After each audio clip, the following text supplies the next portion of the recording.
Shabbat Shalom, family, and welcome to another video of, welcome to another video of Reading Torah Together, where we study to show thyself approved. I am Hadassah, your storyteller slash prophetess, and I read Torah, which is the Bible, and I speak to you guys about how we can apply it to our everyday life as urban Hebrews today. Okay. So I want to say Toda Rabah for joining me on another another session where we're reading Torah together. And this time is going to be Numbers. And Numbers has 36 chapters. So we're going to read 18 now and then the other 18 in another video. Okay? So come along with me, Toda Rabah, for being here with me. And we're going to read a Psalms, okay, to just start off. But also, I just wanted you to we're going to be cracking open our Hebrew Bibles, which is the King James Version.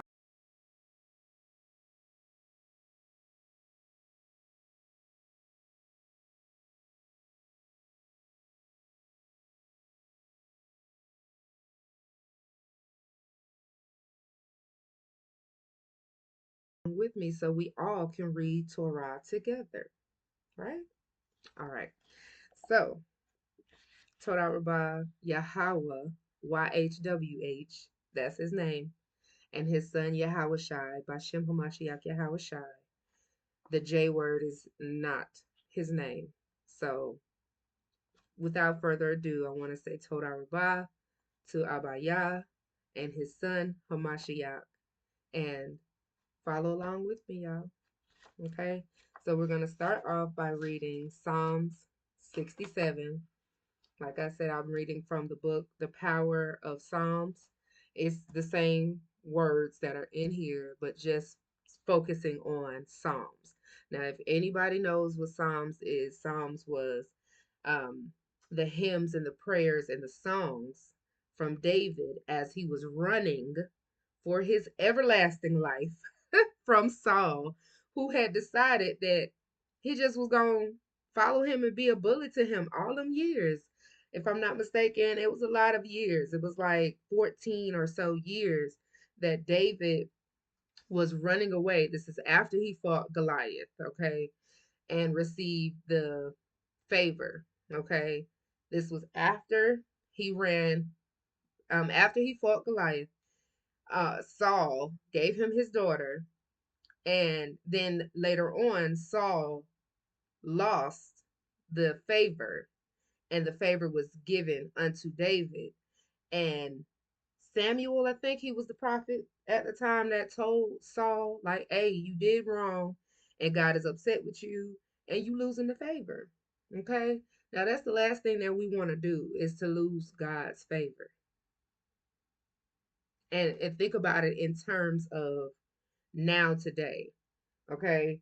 If you feel that you have the Most High's favor on you, you should try to do everything that you possibly can do to keep it. Never, ever, ever should you become haughty, Haughty. Y'all, he told me that word. And I mean Abaya, the Most High, and Yahweh was speaking to me. Regardless of whether people agree with it, like it, or not, take it up with y'all, okay? To be haughty is not to be humble. And he wants us forever to be humble, even in high stature, because he has given us favor. So that's where Saul went wrong at. He got too full of himself and thought he could do whatever he wanted to do and not to do what God wanted him to do. And so he lost the favor, and the favor went to David. And then Saul lost his mind, thinking that, you know, David was now his enemy and was trying to find him, kill him for a long time. And in the midst of that, David was running away from him, hiding in plain sight or in caves or, wherever God took him to be hidden, to stay away from Saul so that he won't be killed.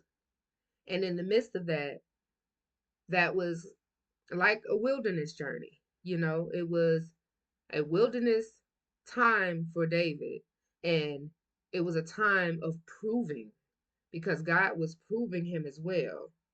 So, proving him and refining him for for his internal to match the external because Saul's internal stopped being about Yah. It stopped being humble and it started being haughty. And David's internal was humbled every time. And then once he got to that seat, eventually he started being haughty. So we must really realize, that we do have two spirits in us. We have the negative spirit and we have the positive spirit in us. And it's so easy to catch on to the haughty spirit because, you're in a stature of favor where you forget because you're in a stature of favor and you forget to not be haughty and you become that way. And then God goes, I'm dismayed with you. So we don't ever want to get to that point. And in my journey, this is where I am now, where before Yah bestows the favor upon me physically, he's making me work on myself internally because that which is internal is forever and that which is external is temporary. And he always um what is it, he always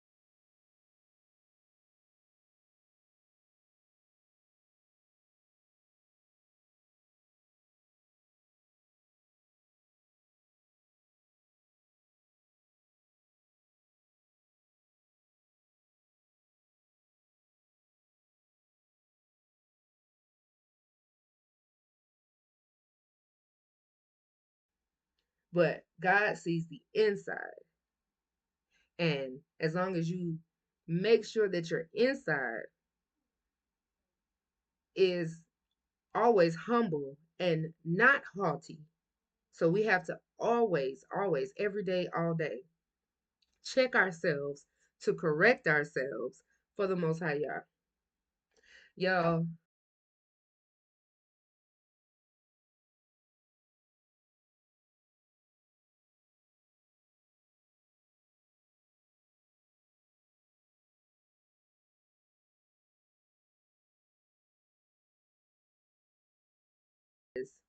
today is the 35th day. I'm going to say maybe it's the 35th day of our new year because our new year starts in spring. And that's when that's Hebraically, that's our new year, not January. It's the first day of spring, it's the first day of new year. All right. So I'm going to assume and say that maybe it's been about 35 days since our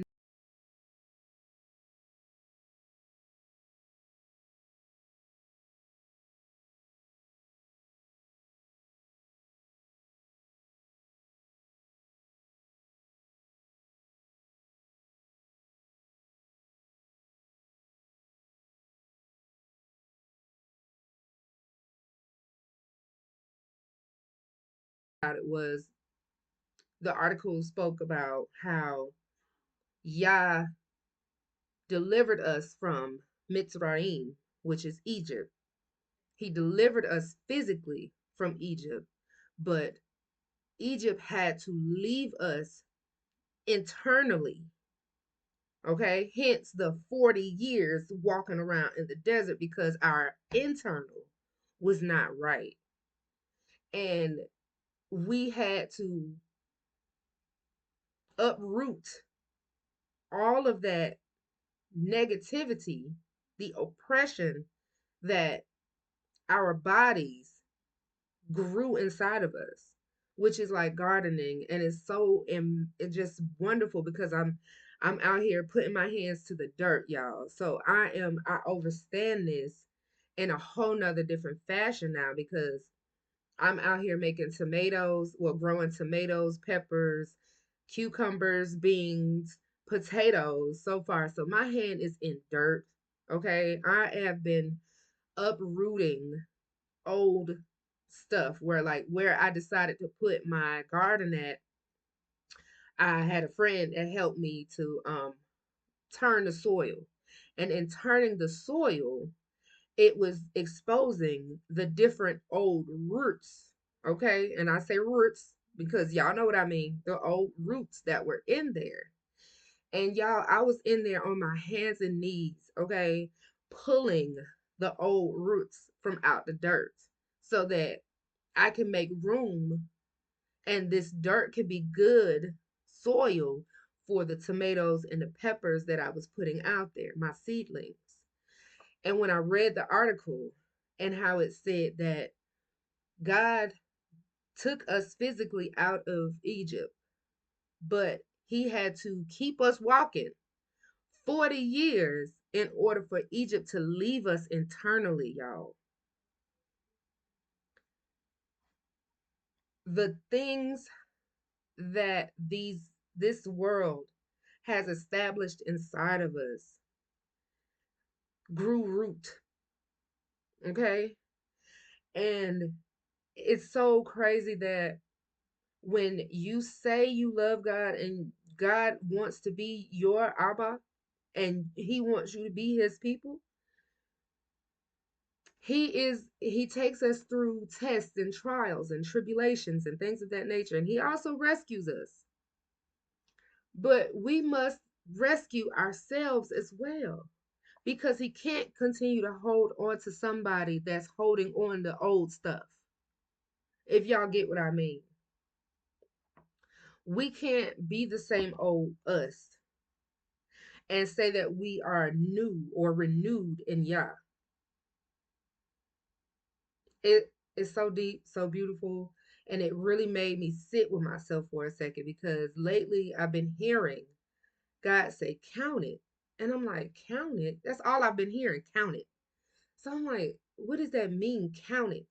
What am I counting? You know what I'm saying? So y'all, it's really been a journey for me so far, and I'm very appreciative. I'm like in such gratitude about the fact that that article came about to me today. It was like it read counting the Omer, count it. I'm like, hold on, this is what you've been trying to tell me? Like, maybe this is a portion of what you've been trying to tell me. I don't know. I still don't know, y'all. I'm still just trying to put the pieces together, but all I've been hearing is count it. Okay.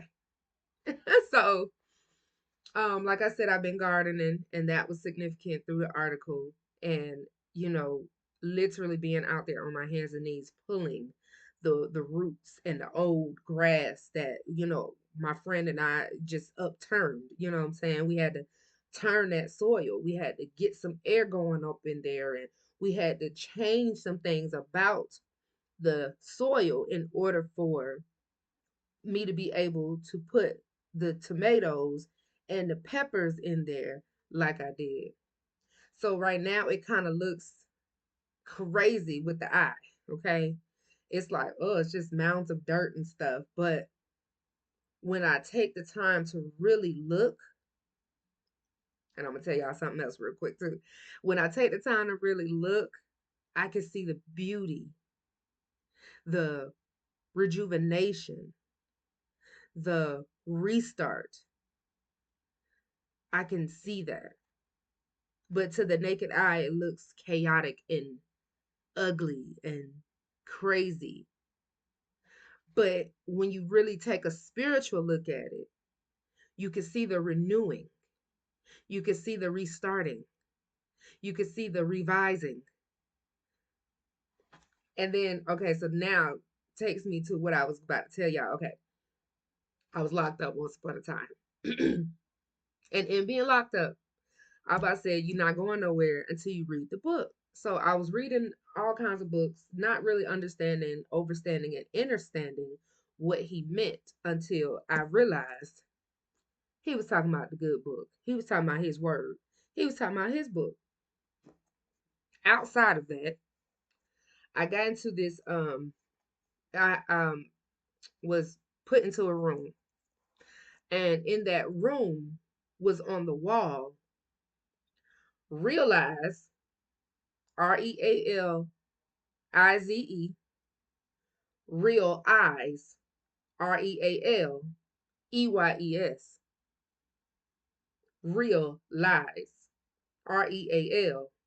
REALLIES, realize.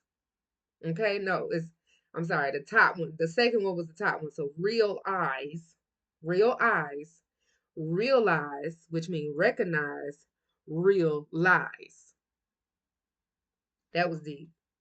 And that just full circle, like cyclical, full circle, these last past couple of days, y'all.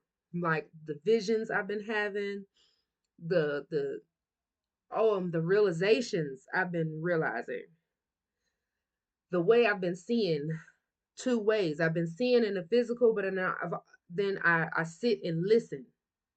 And when I shut this up, I can hear. I can hear the spirit, and the spirit speaks. And then I understand what I'm seeing.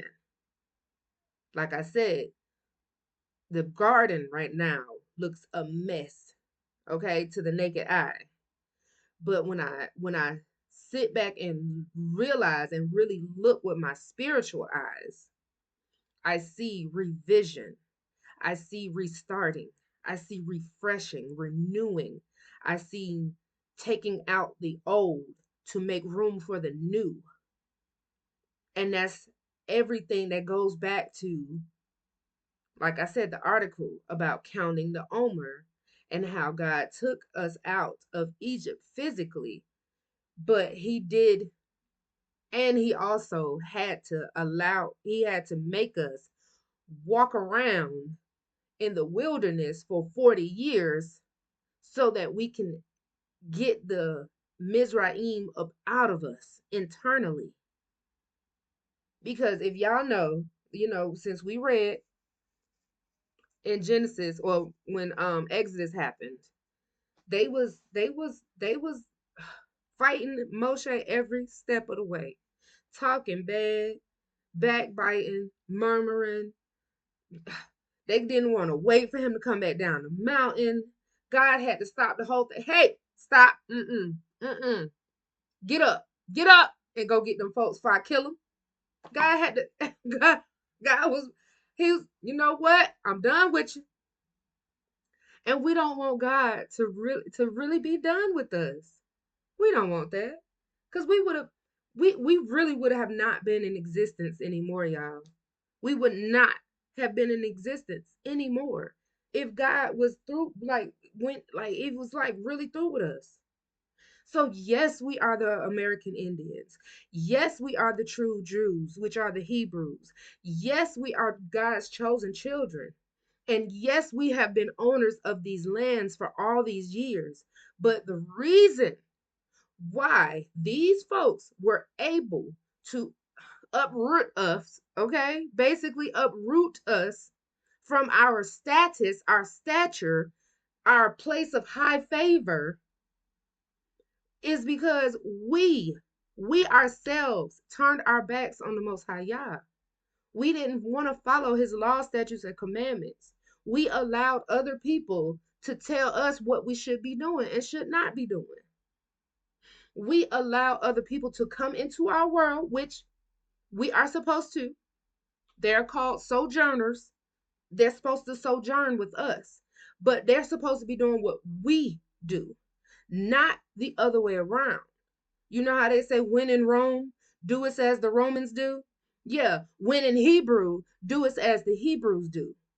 Or you can count yourself up out of here. That's how it was supposed to be. We are supposed to be the light of the darkness.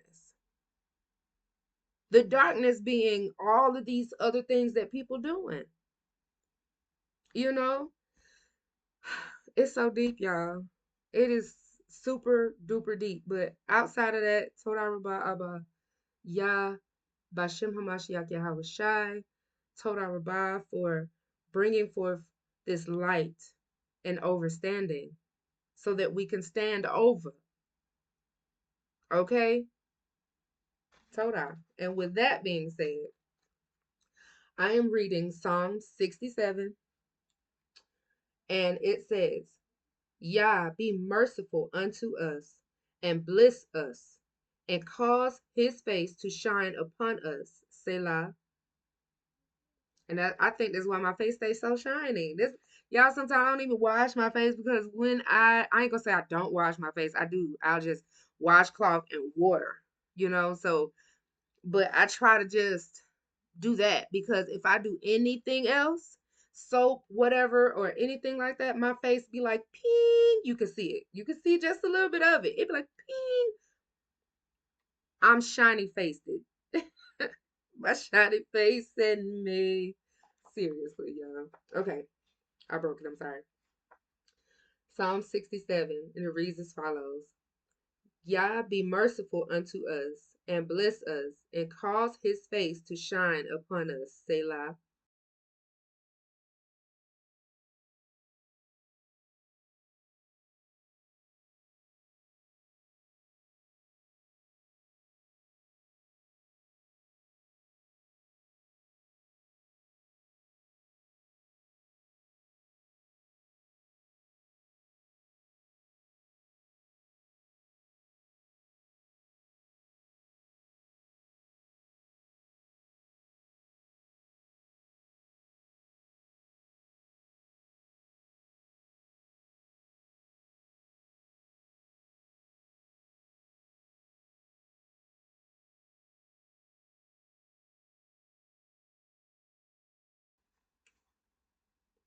Let the people praise thee, O Yah. Let all the people praise thee. Then shall the earth yield her increase, and Yah, even our own Yah, shall bless us. Yah shall bless us, and all the ends of the earth shall fear him. Okay? So that is my prayer for us, that we turn back to your ways. Yes, we have been all that in a bag of chips. Okay? And we've lost it. Why? Because we are disobedient and haughty from the inside out. And he didn't like that. And that's not how it was supposed to be. Hence Saul and David. It took me back to that. Okay? So without further ado, oh, I also wanted to show y'all my shirts real quick. And it's very ironic that we're about to read numbers because all I've been hearing is counting. And then the article about the Omer and 35 days and counting the Omer. And it's just so much. Okay. All of that. I'm still trying to decipher it really. Like I got a little bit of pieces, but I'm trying to decipher it. But outside of that, y'all, that's one of my shirts. Faith in motion. Now this is the Lamed. Okay. This is the Assyrian Lamed, or yeah, the Assyrian Lamed. There is Paleo Hebrew, and then there's the Assyrian Hebrew. The Assyrian Hebrew is when we were in captivity, what we wrote, how we wrote it. Now, the Paleo Hebrew is the original Hebrew that both of them. Learn them both. I say learn them both. So we'll know how to recognize, what to recognize, how to see it. Because these people do it themselves all the time. They put our truth in plain sight. NASA, NASA, means to deceive in Hebrew. That's all I need to know. That is all I need to know. NASA, NASA, means to deceive in Hebrew. Stop right there. We don't need to need. Um, Avon, okay, the makeup people. Avon in Hebrew means to distort.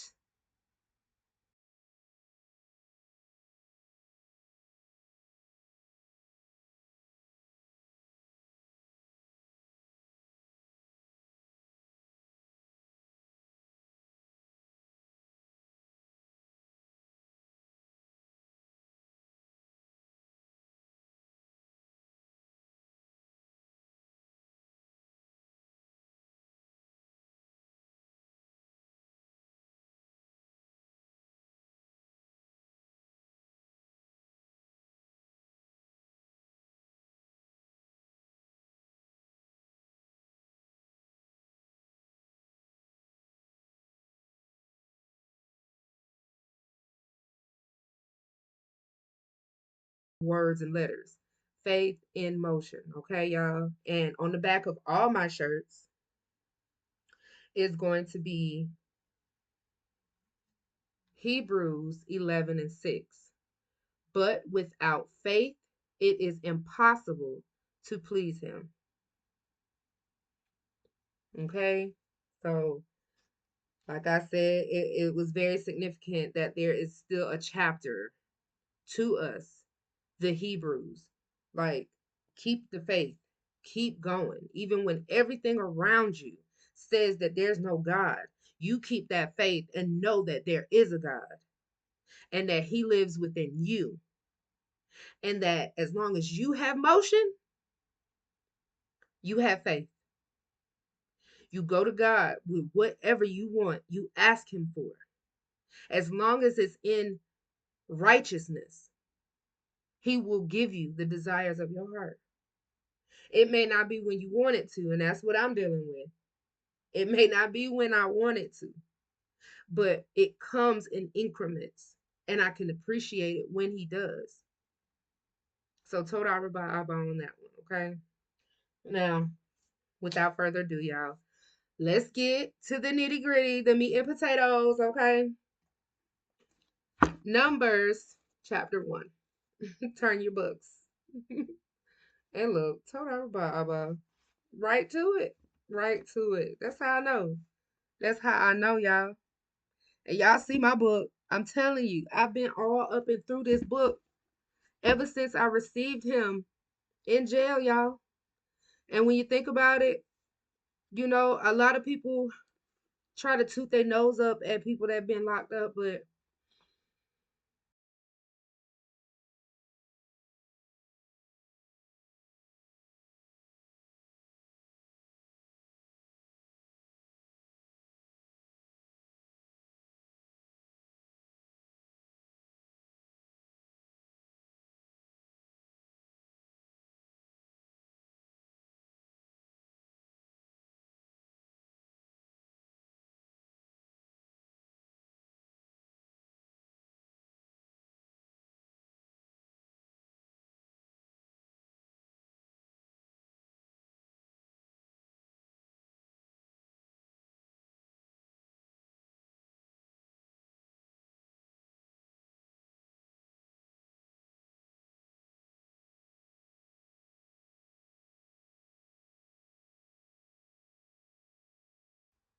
where there's a group of people that are doing the same thing that we're doing. But sometimes you got to do it yourself. You got to know without having anybody else standing right there next to you telling you that this is right. But you got to know it within yourself that the Most High is taking you on this journey on your own now, your alone journey, and God is still with you. And again, that's what I'm dealing with. So, Toda Rabbi Abba, for all of the revelations that I'm getting and I'm receiving, and Toda Rabbi for all of those that watch with an open mind and a God mind and an open heart. With a God mind and an open heart. All right. Numbers. Let's put this piece. Put that piece down. Numbers chapter 1. Now, forgive me, all y'all, for me messing up everybody's names, but I'm gonna try to pronounce and enunciate as much and as possible as I can. Okay, as good as I possibly can. So forgive me, y'all. We supposed to be reading together. So okay, chapter one. Well, the fourth book of Moshe, called Numbers. Count it. Chapter one. And Yahweh spake unto Moshe in the wilderness of Sinai, in the tabernacle of the congregation, on the first day of the second month, in the second year after they were come out of the land of Egypt, saying, now I just want to stop right there real quick. I love how God be so specific like that. In the first day of the first month, in the like we can't say that. We cannot say our is not thorough. We can't say he ain't. Okay. Okay. And Yahweh spake unto Moshe in the wilderness of Sinai in the tabernacle of the congregation on the first day of the second month in the second year after they were come out of the land of Egypt, saying, take ye the sum of all the congregation of the children of Israel after their families by the house of their fathers with the number of their names, every male by their poles. That's another reason why they sought to separate the Brown family. They knew if they took the father out of the house, the children couldn't really record and go backwards on lineage. Okay, that's another reason why we don't know who we are now today, because a lot of us didn't grow up with our fathers in our worlds. I, for one, am one of them. But I had to learn that it's not about my physical father anymore as much as it is about my spiritual father, the one who gave me to him, the one who gave me to this earth. Okay? It's about him more than it's about the physical one. Okay. Chapter 1, verse 3. From 20 years old and upward, all that are able to go forth to war in Israel, thou and Aaron shall number them by their armies.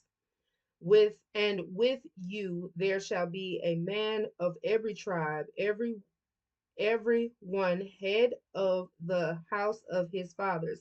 That's the Aleph as well, the head, the ox head, the strength. So they sought to take the strength out of the house.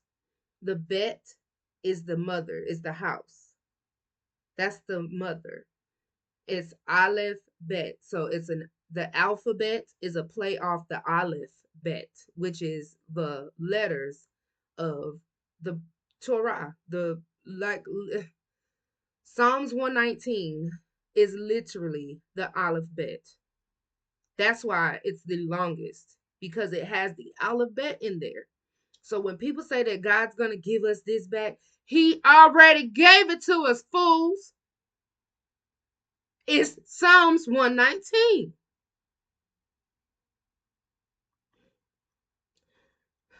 And with you there shall be a man of every tribe, every one head of the house of his fathers.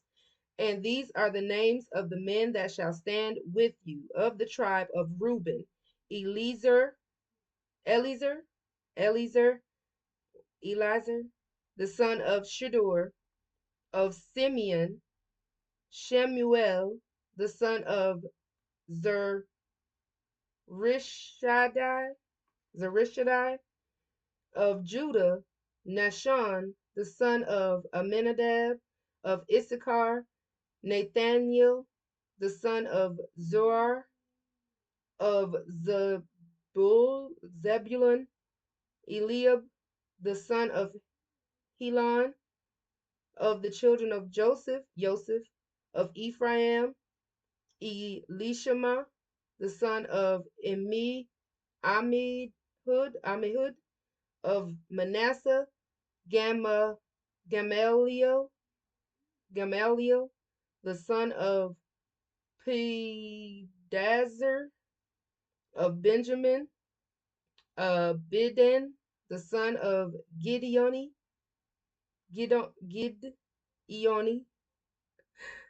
of Dan, as of Dan, Ahizir, son of Ammishaddai, of Asher, Pagiel, son of Ochran, of Gad, Eli, Asaph, son of Duel, Deuel, Deuel, y'all forgive me. 15 of Naphtali, uh, Hera, son of Enan. These were renowned of the congregation, princes of the tribes of their fathers, heads of thousands in Israel. And Moshe and Aaron took these men, which are expressed by their names, and they assembled all the congregation together on the first day of the second month, and they declared their pedigrees after their families by the house of their fathers according to the number of the names from 20 years old and upward by their polls. As Yahweh commanded Moshe, so he numbered them in the wilderness of Sinai. And the children of Reuben, Israel's eldest son, by their generations, after their families, by the house of their fathers, according to the number of the names, by their polls, every male from 20 years old and upward, all that were able to go forth to war, those that were numbered of them, even of the tribe of Reuben, were 46,500. 46,500. That was a lot of us. Of the children of Simeon, well, I ain't gonna say us, because I really don't. Okay. Now, they say Gad is supposed to be American Indians. And so, if that be the case, and we be the true American Indians and not those Native Americans, okay, then that means we are, because my father is Blackfoot, which is Siksika. My mother is Cherokee, which is Aniunwea. So I have Blackfoot, Siksika, and Apache, because my grandmother's people on my mother's side were Apache as well. So Blackfoot, Cherokee, and Apache runs in my veins. Let's move on. Um, so Reuben, okay, and 22 of the children of Simeon by their generations after their father families, by the house of their fathers, those that were numbered of them according to the number of the names by their polls, every male from 20 years old and upward, all that were able to go forth to war, those that were numbered of them, even of the tribe of Simeon, were 59,300. 59,300. Of the children of Gad by their generations after their families, by the house of their fathers, according to the number of the names from 20 years old and upward, all that were able to go forth to war. Those that were numbered of them, even of the tribe of Gad, were 40,5,650. Of the children of Judah by their generations, after their families, by the house of their fathers, according to the number of the names, from 20 years old and upward, all that were able to go forth to war, those that were numbered of them, even of the tribe of Judah, were 14,600. Of the children of Issachar by their generations, after their families, by the house of their fathers, according to the number of the names, from 20 years old and upward, all that were able to go forth to war. Those that were numbered of them, even of the tribe of Issachar, were 54,400. Of the children of Zebulun by their generations after their families, by the house of their fathers, according to the number of the names, from 20 years old and upward, all that were able to go forth to war. I mean, he says this every time. 12 times. I'm going to say that. Okay. Those were numbered of them, even of the tribe of Zebulun, were 57,400. Of the children of Joseph, namely the children of Ephraim, by their generations, after their families, by the house of their fathers, according to the number of the names, 20 years old and upward, all that were able to go forth to war. Those that were numbered of them, even of the tribe of Ephraim, were 40,500. Of the children of Manasseh, by their generations, after their families, by the house of their fathers, according to the number of the names, from 20 years old and upward, all that were able to go forth to war, those that were numbered of them, even of the tribe of Manasseh, were 30,002,200. Of the children of Benjamin, by their generations, after their families, by the house of their fathers, according to the number of the names, from 20 years old and upward, all that were able to go forth to war, those that were numbered of them, even of the tribe of Benjamin, were 30,005,400.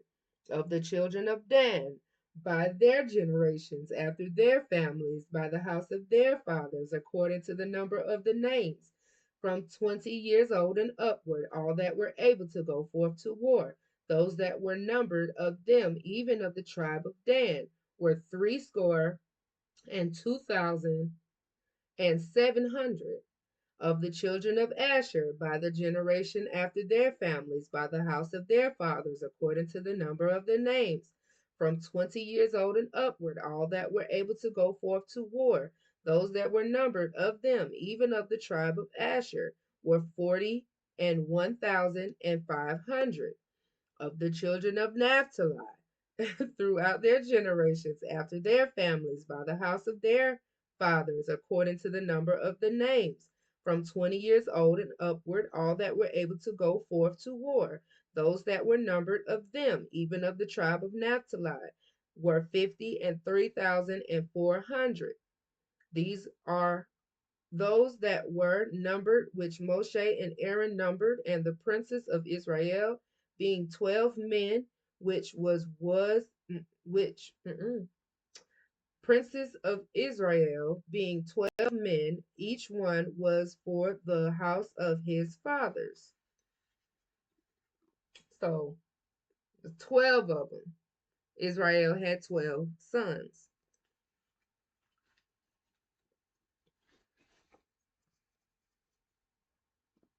I'm sorry, y'all. I told y'all my book is really separated, but I try to keep it together.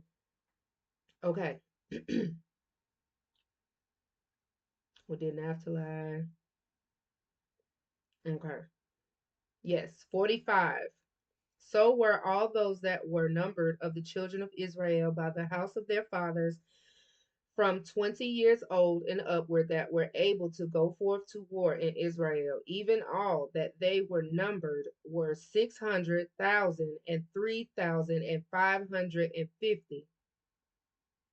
Let me say that again. Even all they that were numbered were 600,000, 3,550.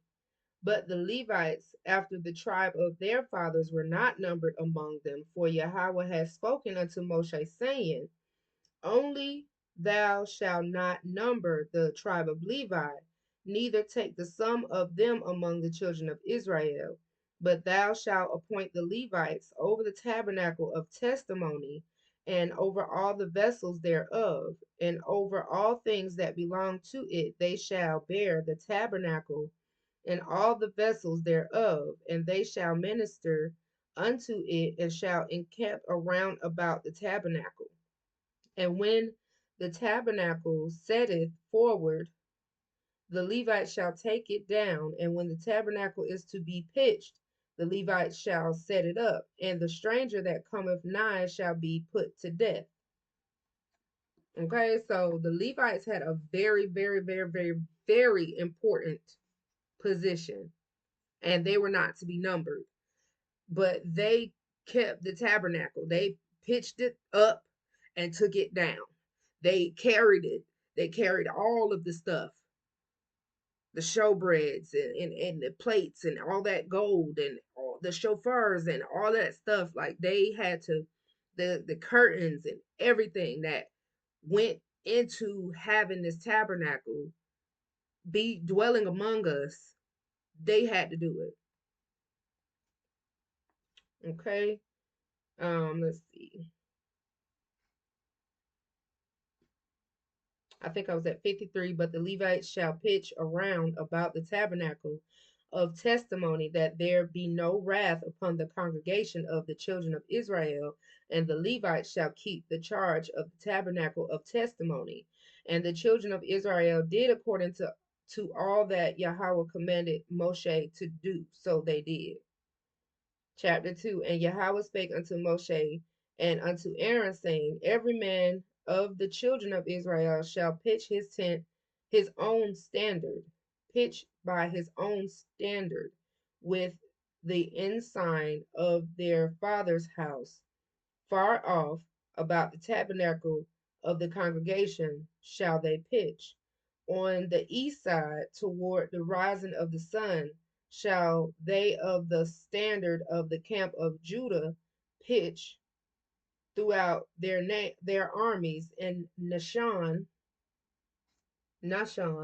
the son of Amminadab, shall be captain of the children of Judah, and his host, and those that were numbered of them were 314,600.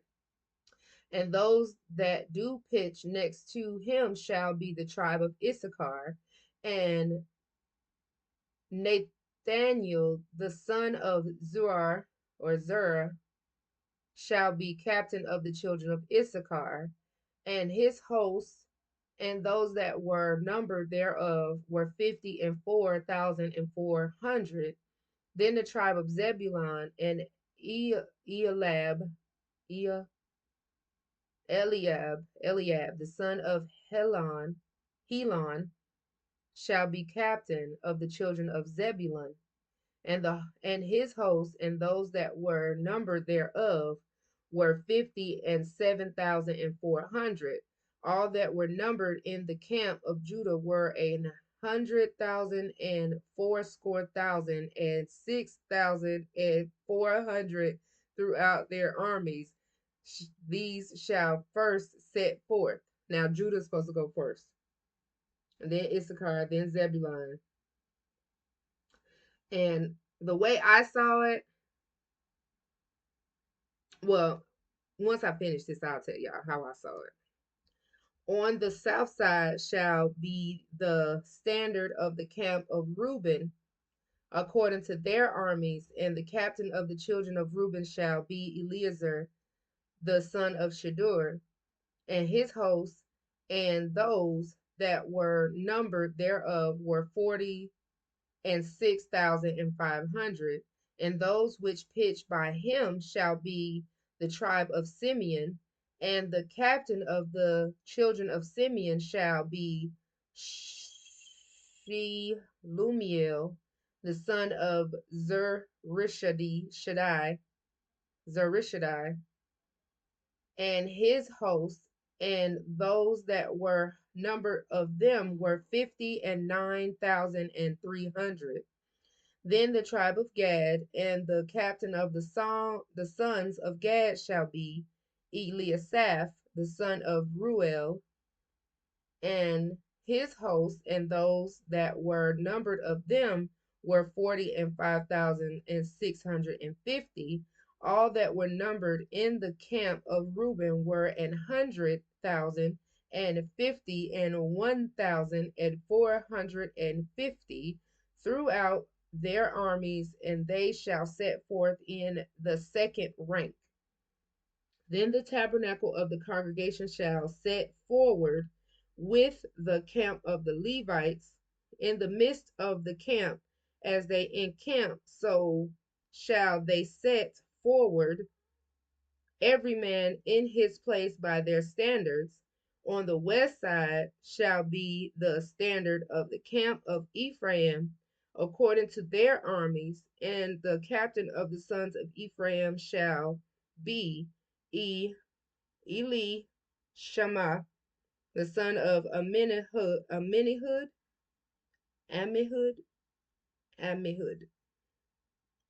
and his host, and those that were numbered of them were 40,500. And by him shall be the tribe of Manasseh, And the captain of the children of Manasseh shall be Gamaliel, son of P. Pedazur, Pedazur, and his host, and those that were numbered of them were 32,200. Then the tribe of Benjamin, and the captain of the sons of Benjamin shall be Abidan, the son of Gideoni,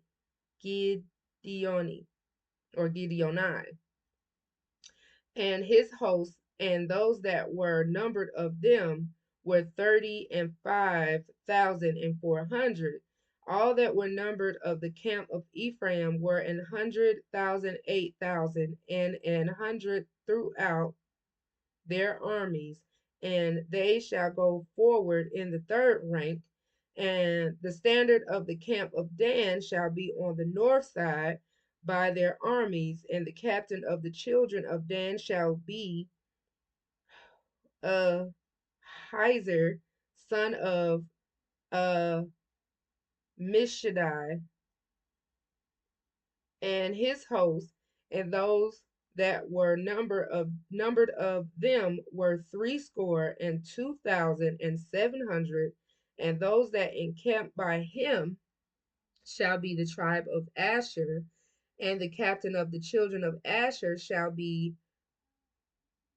Pagiel, son of Ochran, and his host, and those that were numbered of them were 41,500. Then the tribe of Naphtali, and the captain of the children of Naphtali shall be Ahara, son of Enan, and his host, and those that were numbered of them were 50,3,400. All they that were numbered in the camp of Dan were 100,050 and 7,600. They shall go hindmost with their standards. These are those which were numbered of the children of Israel by the house of their fathers. All those that were numbered of the camps throughout their hosts were 600,000 and 3,550. But the Levites were not numbered among the children of Israel, as Yahweh commanded Moshe. And the children of Israel did according to all that all that Yahweh commanded Moshe. So they pitched by their standards, and so they set forward, everyone after their families, according to the house of their fathers. Now, I drew this, and what I came up with is the bullseye. The little circle, is a dot in the middle, then there's a circle, right? The dot is the tabernacle. The circle is the Levites. There's there was north, there was a north, south, east, west. That is literally the bullseye. That's how we were supposed to surround the tabernacle, the Levites, some of some on the north, some off to the south, some off to the some off to the south, some off to the east, some off to the west. That's the bullseye, y'all. The symbol of the bullseye. Think about it like that. That's how we were supposed to camp out. So crazy. Chapter 3. These also are the generations of Aaron and Moshe in the day that Yahweh spake with Moses in Mount Sinai. And these are the names of the sons of Aaron: Nadab the firstborn, Abihu, Eleazar, and Ithamar. These are the names of the sons of Aaron and the priests which were anointed, whom he consecrated to minister in the priest's office. And Nadab and Abihu died before Yahweh when they offered strange fire before Yahweh, in the wilderness of Sinai, and they had no children. And Eleazar and Ithamar ministered in the priest's office in the sight of Aaron their father. And Yahweh spake unto Moshe, saying, Bring the tribe of Levi near, and present them before Aaron the priest, that they may minister unto him. And they shall keep his charge and the charge of the whole congregation before the tabernacle of the congregation to do the service of the tabernacle. And they shall keep all the instruments of the tabernacle of the congregation and the charge of the children of Israel to do the service of the tabernacle. And thou shalt give the Levites unto Aaron and to his sons. They are wholly given unto him out of the children of Israel. And thou shalt appoint Aaron and his sons, and they shall wait on their priest's office, and the stranger that cometh nigh shall be put to death. So nobody was no. And now he's saying stranger, like if you're not a Levite, don't you bring yourself over here. You gonna die. Stop playing. That's what he's saying. Um, what was I?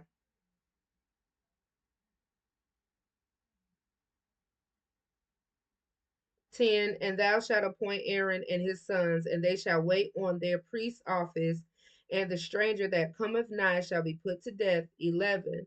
And Yahweh spake unto Moshe, saying, And I, behold, I have taken the Levites from among the children of Israel, instead of all the firstborn that openeth the matrix, which is the mother's womb, among the children of Israel. Therefore the Levites shall be mine, because all the firstborn are mine. For on the day that I smote all the firstborn in the land of Egypt, I hallowed unto me all the firstborn in Israel, both man and beast. Mine shall they be. I am Yahweh. And Yahweh spake unto Moshe,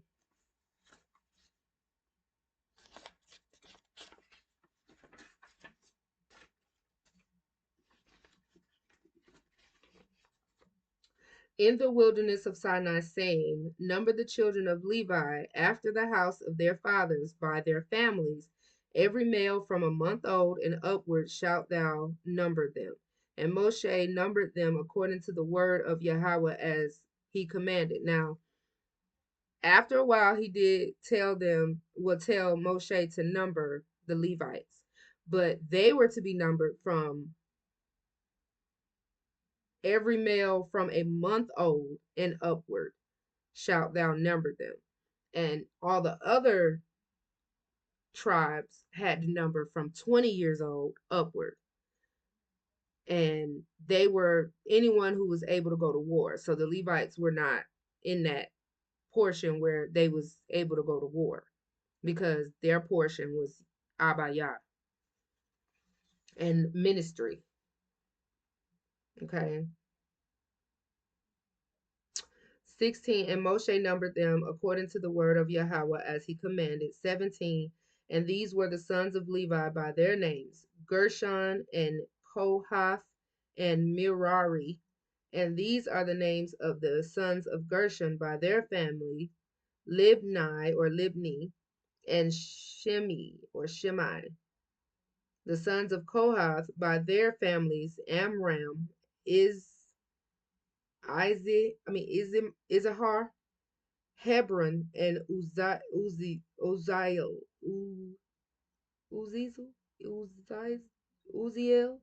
Uziel. The sons of Merari by their families, Mali and Mushi. These are the families of the Levites according to the house of their fathers. Of Gershon was the family of the Libnites, and the family of the Shemites or Shemites. These are the families of the Gershonites. Those that were numbered of them according to the number of all the males from a month old and upward, even those that were numbered of them were 7,500. The little ones. The families of the Gershonites shall pitch behind the tabernacle westward. The chief of the house of the father of the Gershonites shall be Eliasaph, the son of Lael. And the charge of the sons of Gershon in the tabernacle of the congregation shall be the tabernacle and the tent, the covering thereof, and the hanging for the door of the tabernacle of the congregation, and the hangings of the court, and the curtain for the door of the court, which is by the tabernacle and by the altar round about, and the cords of it for all the service thereof. And Kohath was the family of the Amramites, and the family of the Izharites, and the family of the Hebronites, and the family of the Uzzites. These are the families of the Kohathites. The number of all the males from a month old and upward were 8,600, keeping the charge of the sanctuary. The families of the sons of Kohath shall pitch on the side of the tabernacle southward, and the chief of the house of the father of the families of the Kohathites shall be Elizaphan, the son of Uzziel, or Uzziel. And their charge shall be the ark, the table, the candlestick, and the altars, and the vessels of the sanctuary wherewith they minister, and the hanging, and all the service thereof. And so now he counted the Levites. He's now giving them charge over different parts of the tabernacle. So they are in charge of certain parts to put up and take down. Okay. And their charge shall be, I already did 31, 32. And Eleazar, the son of Aaron, the priest, shall be chief over the chief of the Levites, and have the oversight of them, that keep the charge of the sanctuary. Of Merari was the family of the Mahlites, and the family of the Mushites. These are the families of Merari, and those that were numbered of them according to the number of all the males from a month old and upward were 6,200. And the chief of the house of the father of the families of Merari was Zuriel, son of Abihail. These shall pitch on the side of the tabernacle northward, and under the custody and charge of the sons of Merari shall be the boards of the tabernacle, and the bars thereof, and the pillars thereof, and the sockets thereof, and the vessels thereof, and all that serveth thereto, and the pillars of the court round about, and their sockets, and their pins, and their cords. But those that encamp before the tabernacle towards the east, even before the tabernacle of the congregation eastward, shall be Moshe and Aaron and his sons, keeping charge of the sanctuary for the charge of the children of Israel, and the stranger that cometh nigh shall be put to death. All that were numbered of the Levites, which Moshe and Aaron numbered at the commandment of Yahweh throughout their families, all the males from a month old and upward were 22,000. And Yahweh said unto Moshe, number all the firstborn of the males of the children of Israel from a month old and upward, and take the number of their names. And thou shalt take the Levites for me, I am Yahweh, instead of all the firstborn among the children of Israel, and the cattle of the Levites instead of all the firstlings among the cattle of the children of Israel. And Moshe numbered, as Yahweh commanded him, all the firstborn among the children of Israel, and all the firstborn males by the number of names from a month old and upward of those that were numbered of them were 20,203 And Yahweh spake unto Moshe, saying, Take the Levites instead of all the firstborn among the children of Israel, and the cattle of the Levites instead of their cattle, and the Levites shall be mine. I am Yahweh.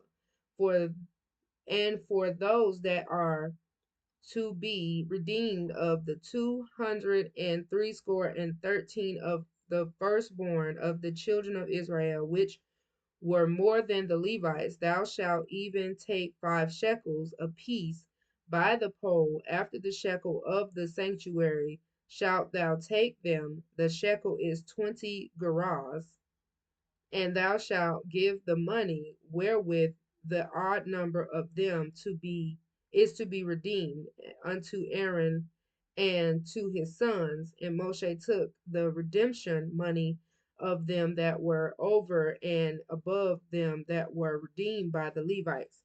Now, gold and silver is the only thing that's considered true money. What they doing today to us is so deceptive. These are Federal Reserve notes. These are promissory notes. These are promises to pay, and we walking around busting our behinds, going so crazy over these promises to pay, these promise notes. Y'all is crazy. All right, let's see. I'm gonna say we at chapter 4. And Yahweh spake unto Moshe and unto Aaron, saying, Take the sum of the sons of Kohath from among the sons of Levi after their families by the house of their fathers, from 30 years old and upward, and even until 50 years old, all that enter into the host to do the work in the tabernacle of the congregation. This shall be the service of the sons of Kohath in the tabernacle of the congregation about the most holy things.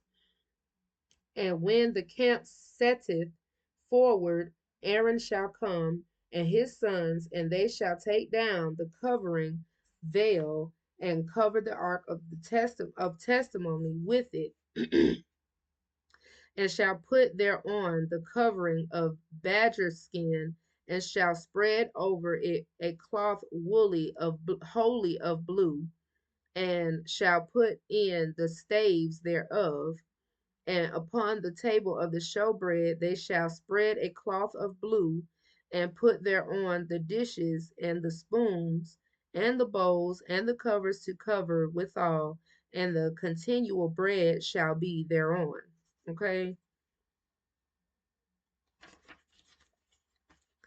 And they shall spread upon them a cloth of scarlet, and cover the same with a covering of badger's skin, and shall put in the staves thereof. And they shall take a cloth of blue, and cover the candlestick of the light, and his lamps, and his tongues, and his snuff dishes, and all the oil vessels thereof, wherewith they minister unto it. And they shall put it and all the vessels thereof within a covering of badger skin, and shall put it upon a bar. And upon the golden altar they shall spread a cloth of blue, and cover it with a covering of badger skin, and shall put up the staves thereof. And they shall take all the instruments of ministry wherewith they minister in the sanctuary, and put them in a cloth of blue, and cover them with a covering of badger skin, and shall put them on a bar. And they shall take away the ashes from the altar, and spread a purple cloth thereon.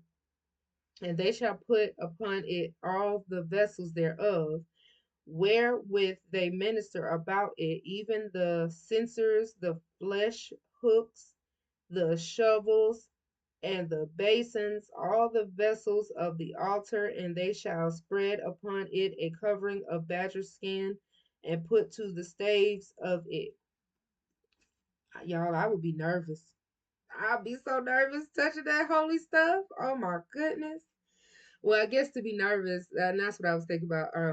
Along a couple of like weeks ago, to be nervous is to feel like you're not doing right or righteous. So it would make you feel like you're away from Yah's favor.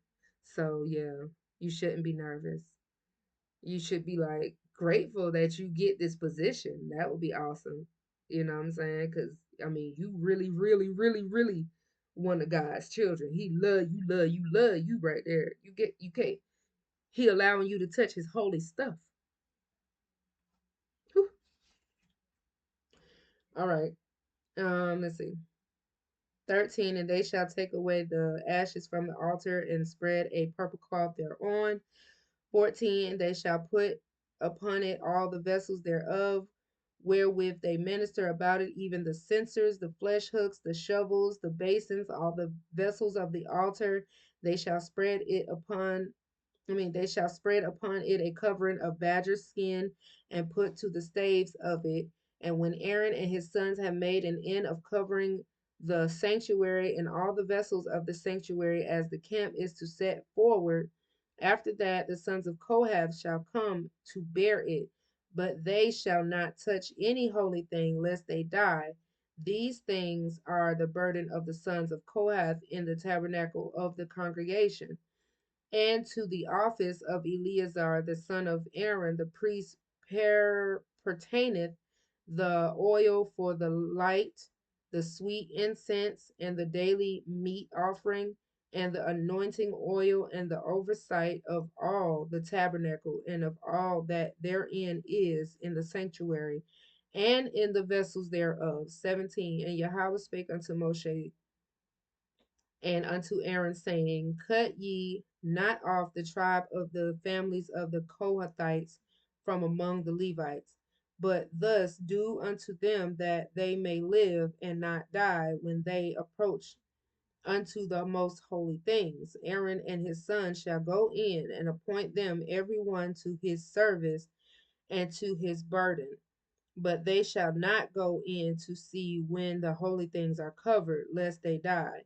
And Yahweh spake unto Moshe, saying, Take also the sum of the sons of Gershon throughout the houses of their fathers by their families, 40 from 30 years old and upward until 50 years old shalt thou number them, all that enter into the to perform the service, to do the work in the tabernacle of the congregation.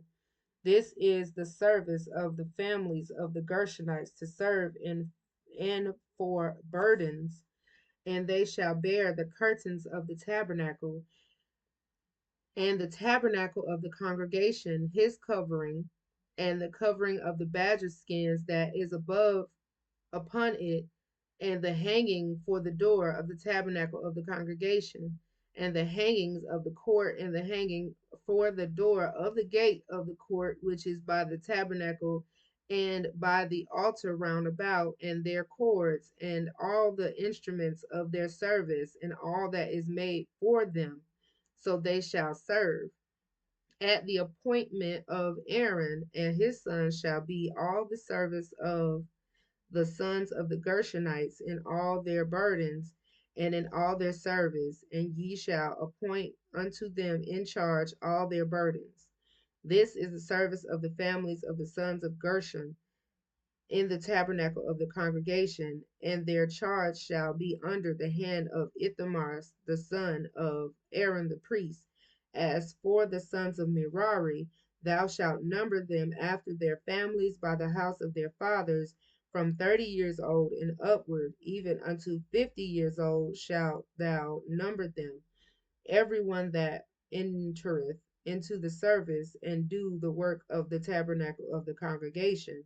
And this is the charge of their burden according to all their families in the tabernacle of the congregation, and the boards of the tabernacle, and the bars thereof, and the pillars thereof, and the sockets thereof, and the pillars of the court round about, and their sockets, and their pins, and their cords, with all their instruments, with all their service. By my name ye shall reckon the instruments of the charge of their burden. This is the service of the families of the sons of Merari according to all their service in the tabernacle of the congregation under the hand of Ithamar, the son of Aaron the priest. And Moshe and Aaron and the chief of the congregation numbered the sons of the Kohathites after their families and after the house of their fathers, from 30 years old and upward, even unto 50 years old, everyone that entereth into the service for the work in the tabernacle of the congregation, and those that were numbered of them by their families were 2,750.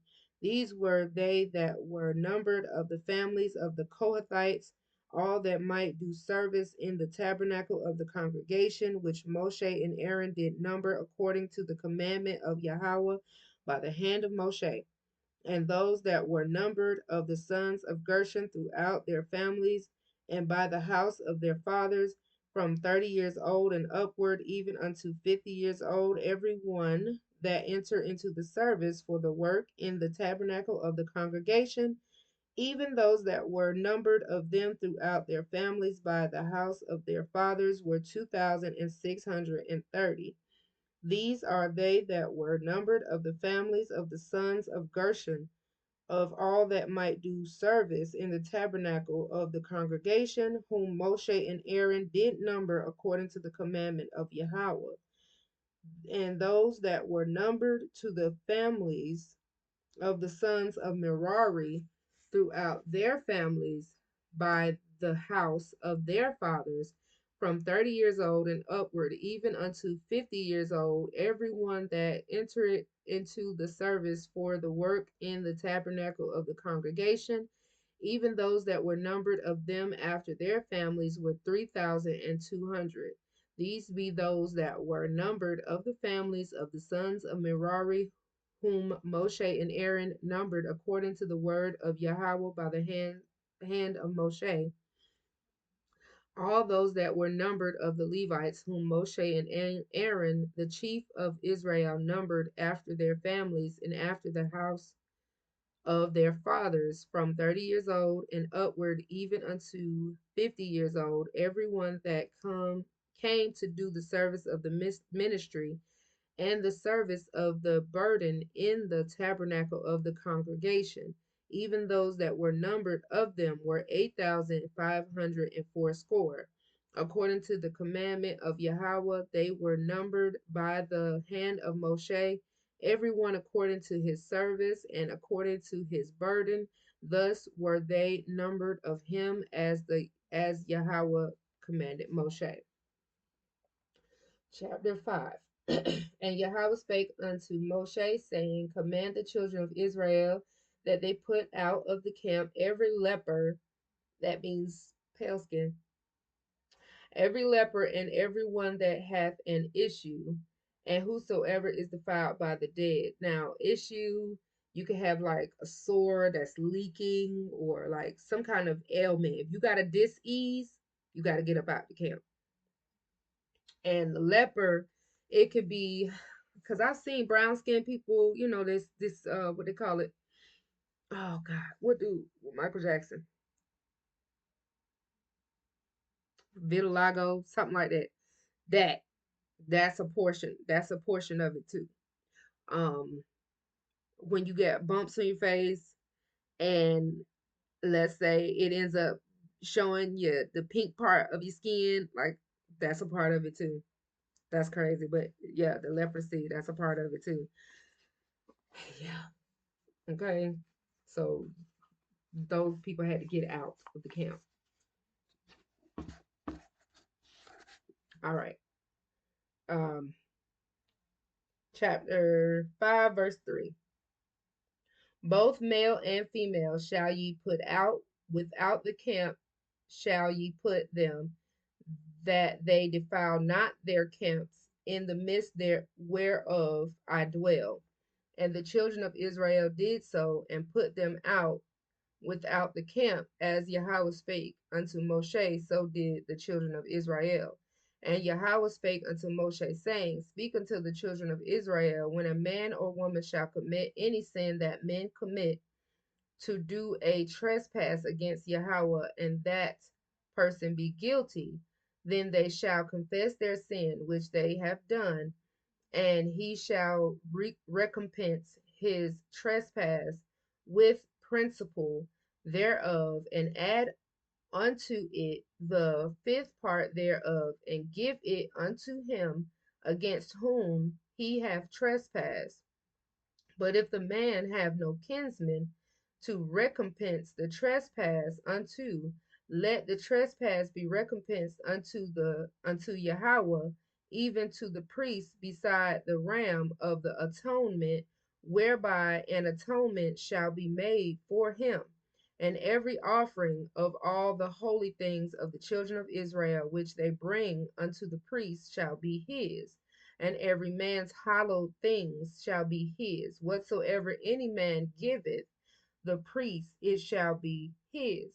And Yahweh spake unto Moshe, saying, Speak unto the children of Israel, and say unto them, If any man's wife go aside and commit a trespass against him, a man lie with her carnally, and it be hid from the eyes of their husband, and be kept close, and she be defiled, and there be no witness against her, neither she be taken with the manner, and the spirit of jealousy come upon him, and he be jealous of his wife, and she be defiled, or if the spirit of jealousy come upon him, and he be jealous of his wife, and she be not defiled, then shall the man bring his wife unto the priest, and he shall bring her offering for her the tenth part of an ephah of barley meal, and shall pour no oil upon it, nor put frankincense thereon, for it is an offering of jealousy,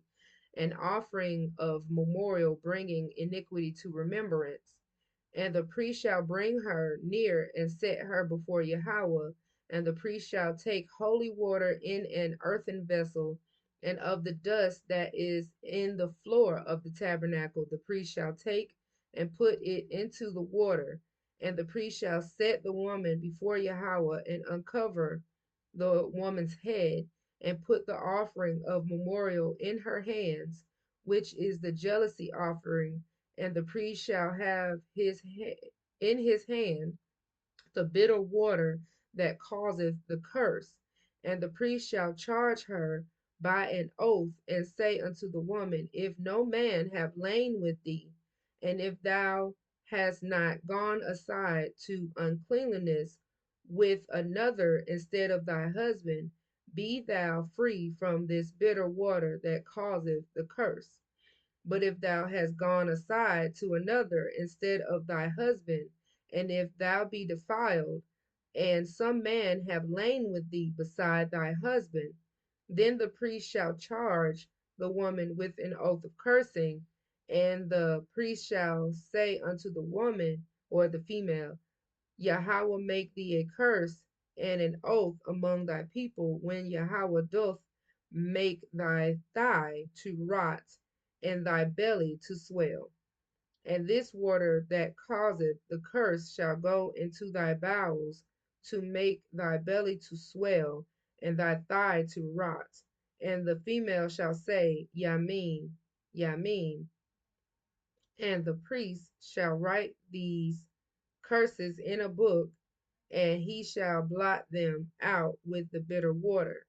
And he shall cause the woman to drink the bitter water that causeth the curse, and the water that causeth the curse shall enter into her and become bitter. Then the priest shall take the jealousy offering out of the woman's hand, and shall wave the offering before Yahweh, and offer it upon the altar. And the priest shall take an handful of the offering, even the memorial thereof, and burn it upon the altar, and afterwards shall cause the woman to drink the water.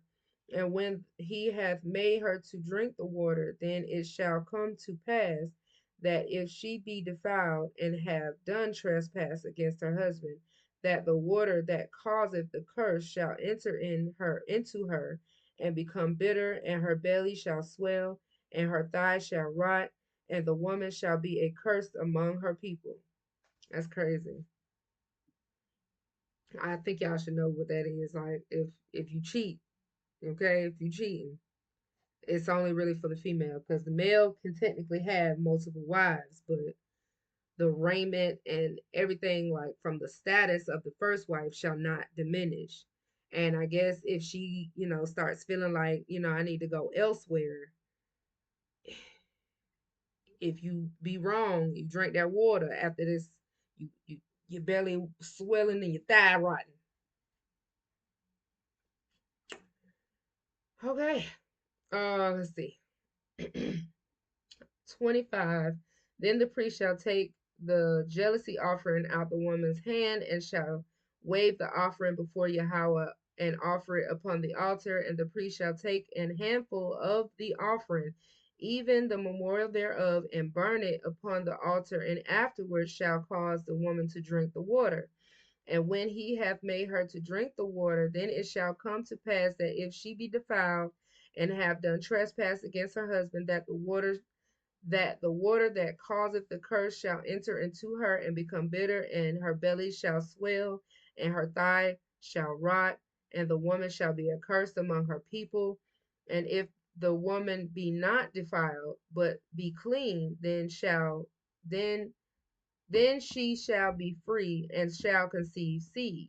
This is the law of jealousies when a wife goeth aside to another instead of her husband and is defiled, or when the spirit of jealousy cometh upon him, and he be jealous over his wife, and shall set the woman before Yahweh, the priest shall execute upon her all this law. Then shall the man be guiltless from iniquity, and this woman shall bear her iniquity. Chapter 6. And Yahweh spake unto Moshe, saying, Speak unto the children of Israel, and say unto them, when either man or woman shall separate themselves to vow a vow of a Nazarite, to separate themselves unto Yahweh. So a Nazarite, I guess, would be considered one of those that are not a Levite, but you want to become like a Levite. So then, what I'm saying, you're considered a Nazarite. He shall separate himself from wine and strong drink, and shall drink no vinegar of wine or vinegar of strong drink, neither shall he drink any liquor or grapes, nor eat moist grapes or dried. All the days of his separation shall he eat nothing that is made of the vine tree, from the kernels even to the husk. All the days of the vow of his separation there shall be no razor come upon his head, until the days he be until the days be fulfilled in which he separated himself unto Yahweh. He shall be holy, and shall let the locks of the hair of his head grow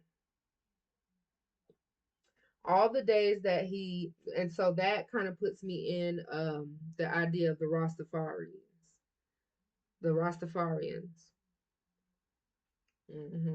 Because they, well, those that don't drink strong drink, and those that don't you know he didn't say don't smoke, but he said not strong drink anything from the vine. You can't drink it, but you letting your hair grow, your locks.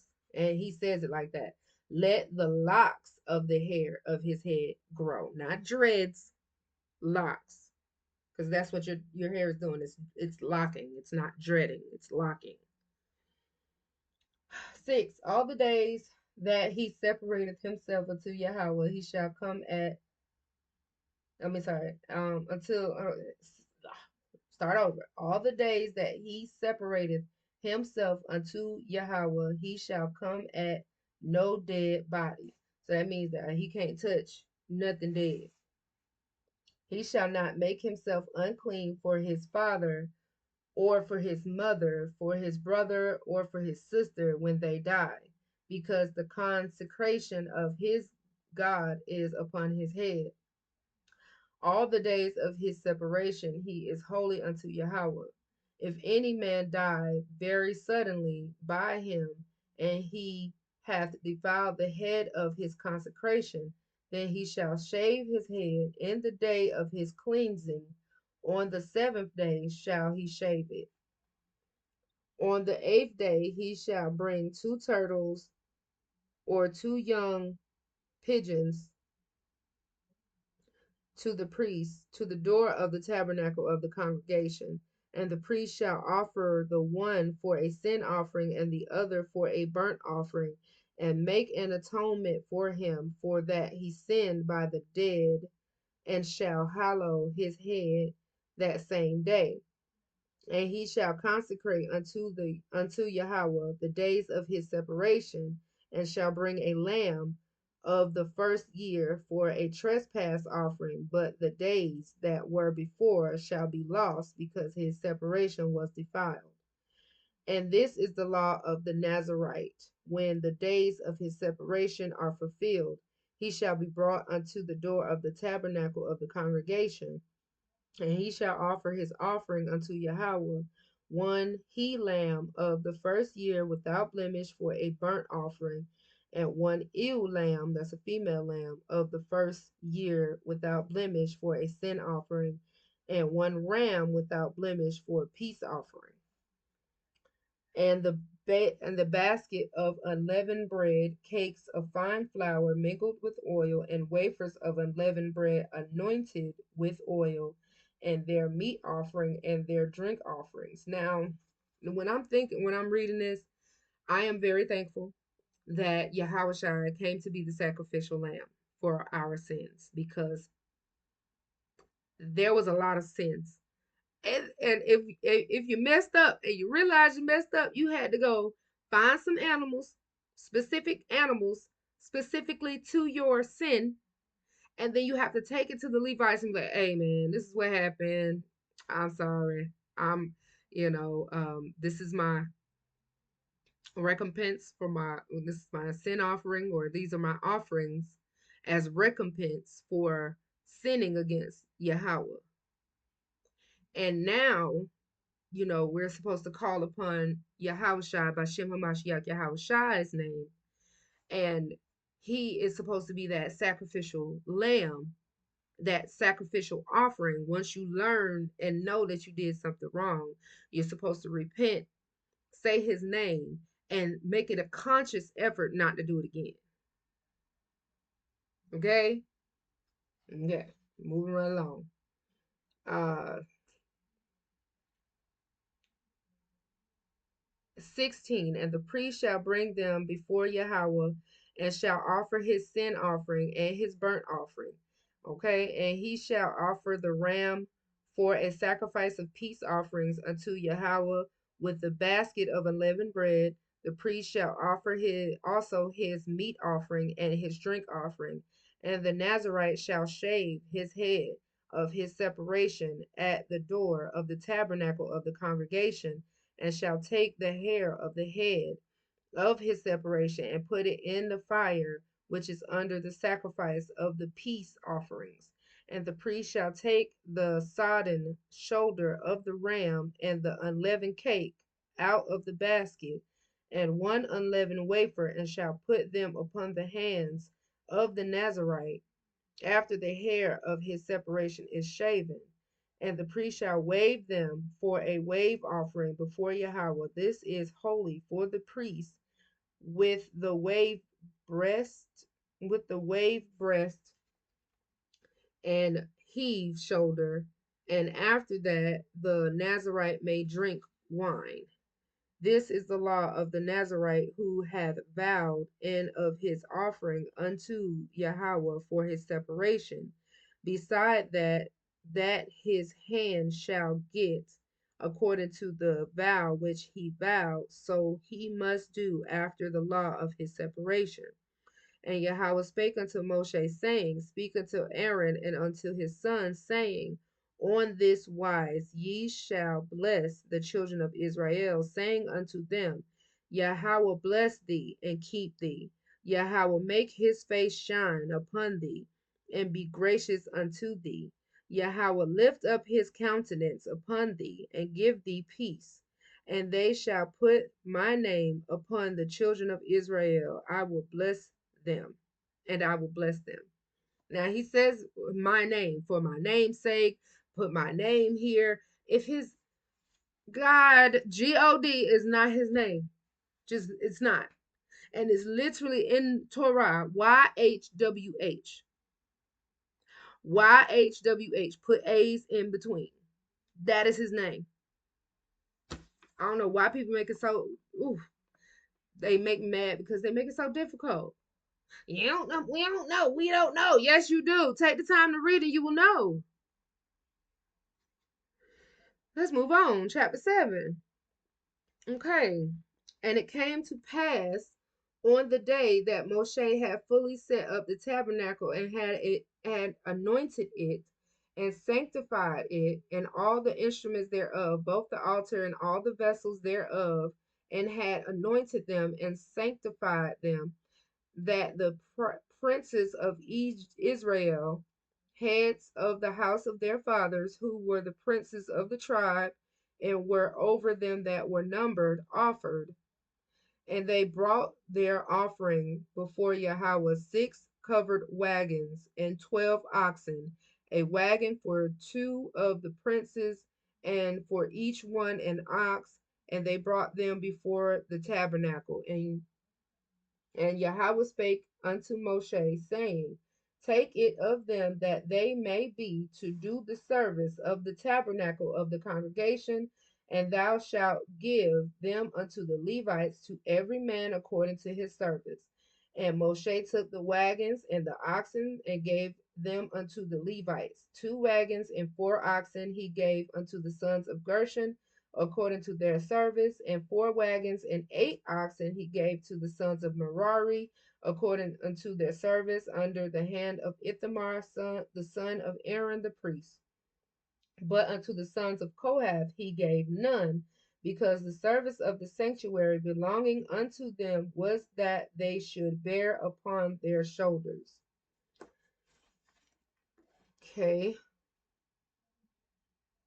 10. And the priests and the princes offered for dedicating of the altar in the day that it was anointed. Even the princes offered their offering before the altar. And Yahweh said unto Moshe, they shall offer their offering, each prince on his day, for the dedicating of the altar. And that he offered his offering. The first day was Nashon, the son of Amminadab of the tribe of Judah, and his offering was 1 silver charger. The weight thereof was 130 shekels, 1 silver bowl of 70 shekels, after the shekel of the sanctuary. Both of them were full of fine flour mingled with oil for a meat offering. 1 spoon of 10 shekels of gold, 1 spoon of 10 shekels of gold, full of incense, 1 young bullock, 1 ram, 1 lamb of the first year for a burnt offering, 1 kid of the goats for a sin offering, and for a sacrifice of peace offerings, 2 oxen, 5 rams, 5 goats, 5 lambs of the first year.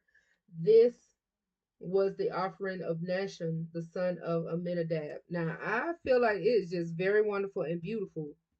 Okay, they still in the wilderness now, remember y'all. So that means they had this money circulating throughout the generations where they they didn't have to go to work for nobody, but they had the money to be able to continue bringing stuff to the Levites for their families, you know, for dedicating for of the altar.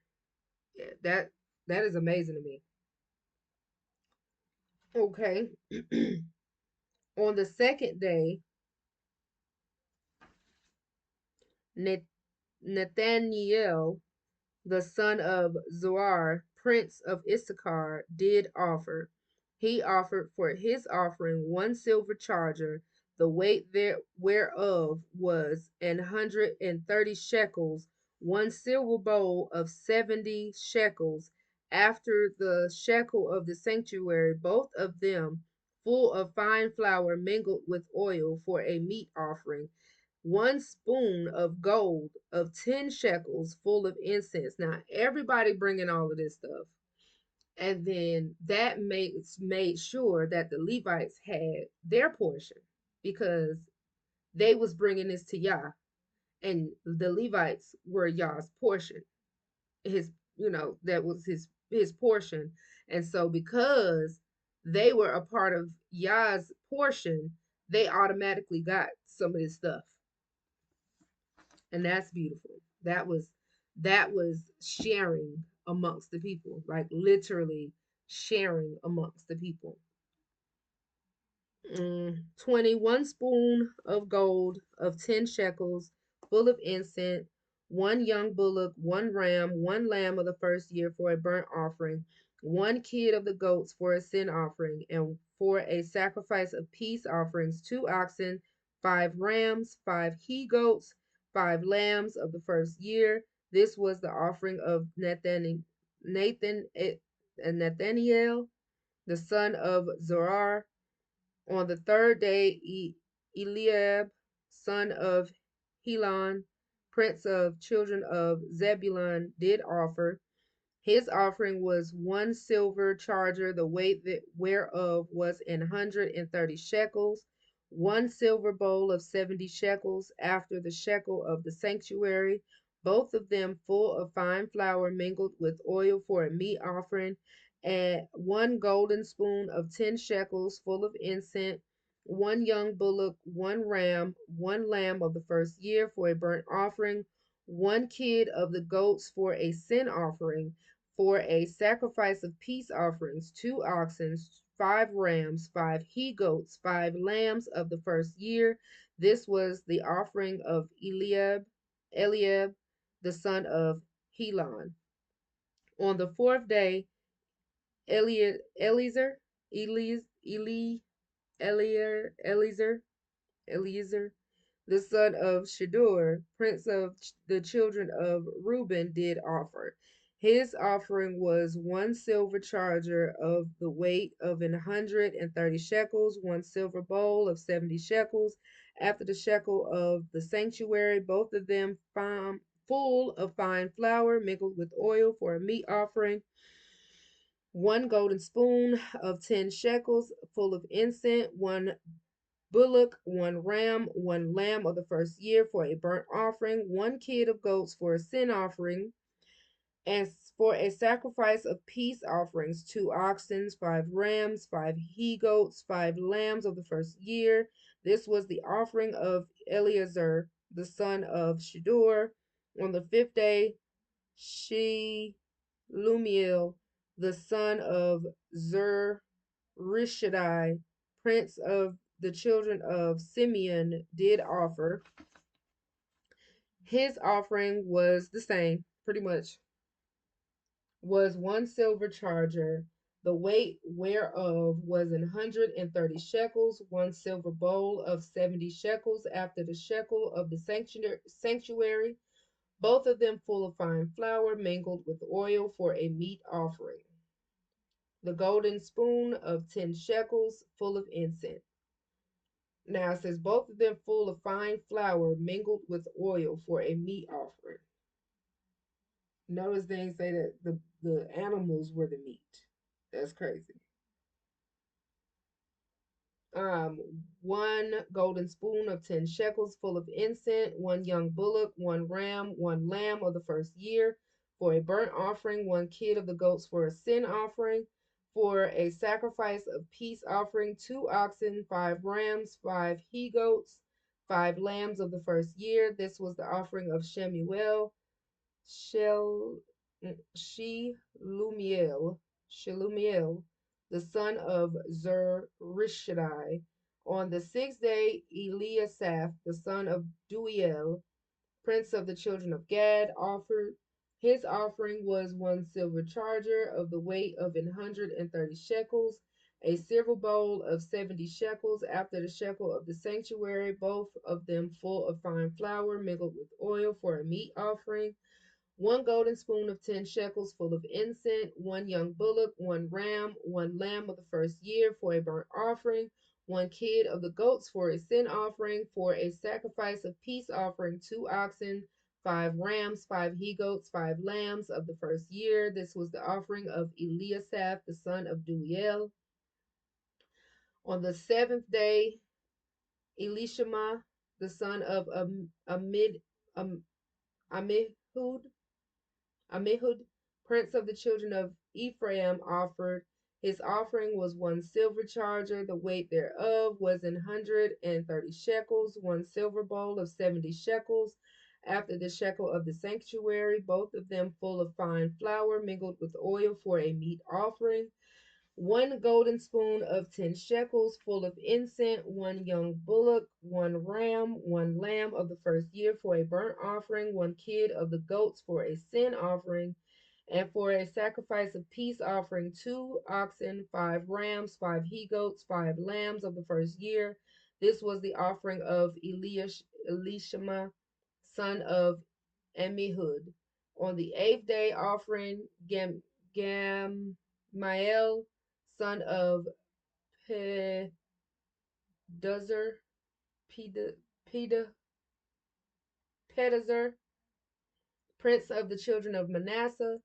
His offering was 1 silver charger of the weight of 130 shekels, 1 silver bowl, 70 shekels, after the shekel of the sanctuary, both of them full of fine flour mingled with oil for a meat offering.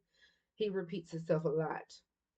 1 golden spoon of 10 shekels, full of incense, 1 bullock, 1 ram, 1 lamb of the first year for a burnt offering, 1 kid of the goats for a sin offering, and for a sacrifice of peace offering, 2 oxen, 5 rams, 5 he goats, 5 lambs of the first year. This was the offering of Gamuel, the son of Pedazur. On the ninth day, Abidan, son of Gideoni, or Gideoni, prince of the children of Benjamin, offered. His offering was 1 silver charger, weight thereof was 130 shekels, 1 silver bowl of 70 shekels, after the shekel of the sanctuary, both of them full of fine flour mingled with oil for a meat offering. The golden spoon of 10 shekels of full of incense, the young bullock, 1 ram, 1 lamb of the first year for a burnt offering, 1 kid of the goats for a sin offering, for a sacrifice of peace offering, 2 oxen, 5 rams, 5 he goats, 5 lambs of the first year. This was the offering of Abidan, the son of Gideoni, or Gideoni. On the 10th day, Ahiezer, son of Mishrai, prince of the children of Dan, offered. His offering was 1 silver charger, the weight thereof whereof was 130 shekels, 1 silver bowl of 70 shekels, after the shekel of the sanctuary, both of them full of fine flour mingled with oil for a meat offering. 1 golden spoon of 10 shekels of full of incense, 1 bullock, 1 ram, 1 young bullock, 1 ram, 1 lamb of the first year for a burnt offering, 1 kid of the goats for a sin offering, a sacrifice of peace offerings, 2 oxen, 5 rams, 5 he goats, 5 lambs of the first year. This was the offering of Ahiezer, son of Ammishaddai. On the 11th day, Pagiel, son of Ochran, prince of the children of Asher, offered. His offering was 1 silver charger, the weight whereof was 130 shekels, 1 silver bowl of 70 shekels, after the shekel of the sanctuary, both of them full of fine flour mingled with oil for a meat offering, 1 golden spoon of 10 shekels, full of incense, 1 young bullock, 1 ram, 1 lamb of the first year for a burnt offering, 1 kid of the goats for a sin offering, and for a sacrifice of peace offerings, 2 oxen, 5 rams, 5 he goats, 5 lambs of the first year. This was the offering of Pagiel, the son of Achran, or Ochran. On the 12th day, Ahira, the son of Enan, prince of the children of Naphtali, offered.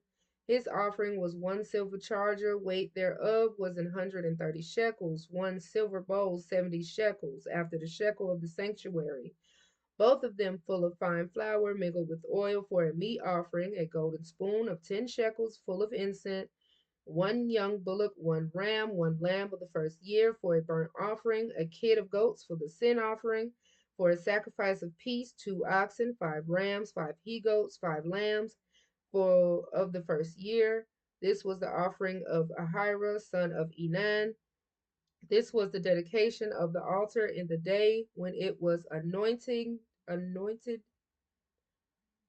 This was the dedication of the altar in the day when it was anointed by the princes of Israel, 12 chargers of silver, 12 silver bowls, 12 spoons of gold, each charger of silver weighing 130 shekels, each bowl 70.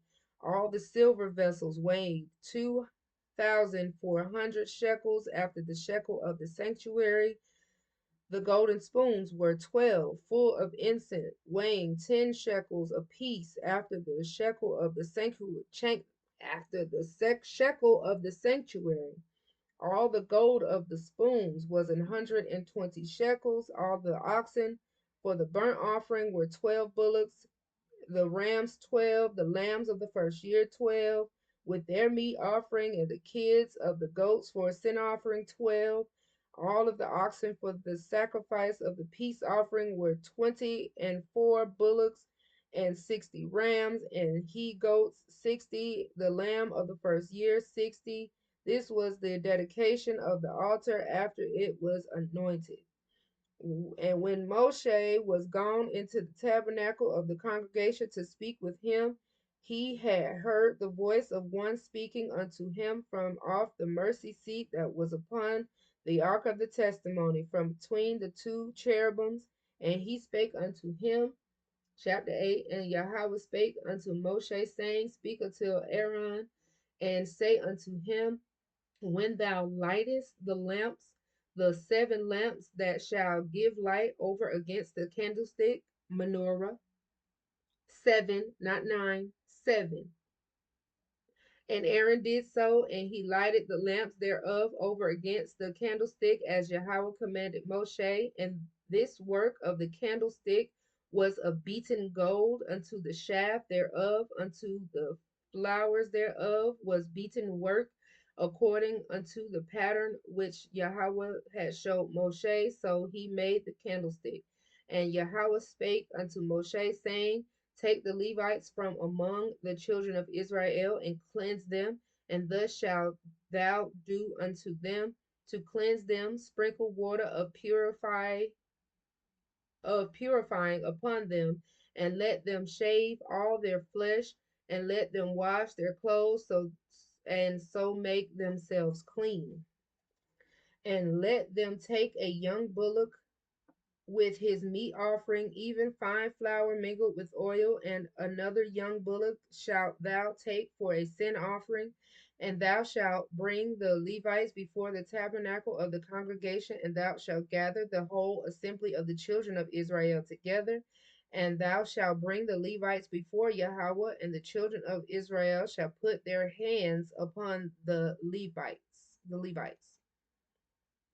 And Aaron shall offer the Levites before Yahweh for an offering of the children of Israel, that they may execute the service of Yahweh.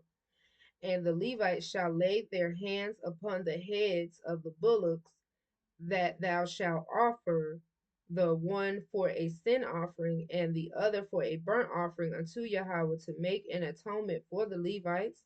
And thou shalt set the Levites before Aaron and before his sons, and offer them for an offering unto Yahweh. Thus shalt thou separate the Levites from among the children of Israel, and the Levites shall be mine. And after that shall the Levites go into do the service of the tabernacle of the congregation, and thou shalt cleanse them and offer them for an offering. Not like burning them to kill them or nothing like that. No, like the children of Israel putting their hands on the Levites, and the Levites putting their hands on the bullocks, and then that representing the sacrificial offering for all of our sins. Okay.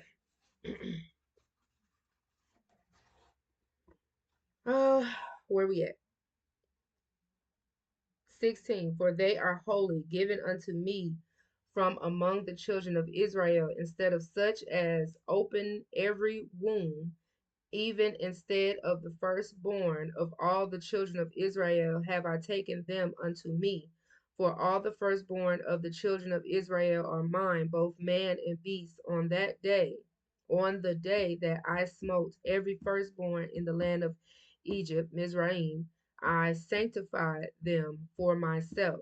And I have taken the Levites for all the firstborn of the children of Israel. And I have given the Levites as a gift to Aaron and to his sons from among the children of Israel to do the service of the children of Israel in the tabernacle of the congregation and to make an atonement for the children of Israel, that there be no plague among the children of Israel when the children of Israel come nigh unto the sanctuary. And Moshe and Aaron and all the congregation of the children of Israel did to the Levites according unto all that Yahweh commanded Moshe concerning the Levites. So did the children of Israel unto them. And the Levites were purified, and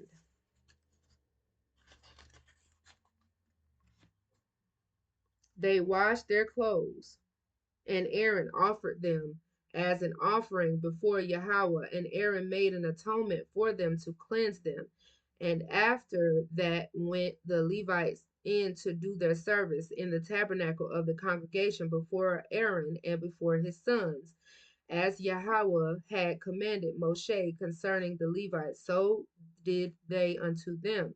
And Yahweh spake unto Moshe, saying, This is that belongeth unto Levites. From 20 and 5 years old and upward they shall go in to wait upon the service of the tabernacle of the congregation. And from the age of 50 years they shall cease waiting upon the service thereof, and shall serve no more, but shall minister with their brethren in the tabernacle of the congregation to keep the charge, and shall do no service. Thus shalt thou do unto the Levites touching their charges, or charge. Levites touching their charge. Now, so basically 50 years old, you ain't supposed to be working no more. 50.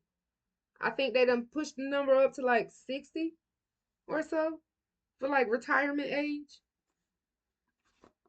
Ain't right, y'all. It ain't right.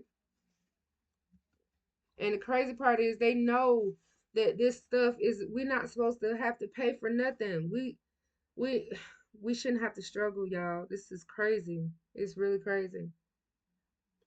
All right, chapter 9. Okay, so I put note there that this is moving the camp, and this is Passover. And Yahweh spake unto Moshe in the wilderness of Sinai in the first month of the second year after they were come out of the land of Egypt, saying, Let the children of Israel also keep the Passover at this appointed season. In the 14th day of this month at even, ye shall keep it in his appointed season, according to all the rites of it, and according to all the ceremonies thereof shall ye keep it. And Moshe spake unto the children of Israel that they should keep the Passover. And they kept the Passover on the 14th day of the first month at evening in the wilderness of Sinai, according to all that Yahweh commanded Moshe. So did the children of Israel.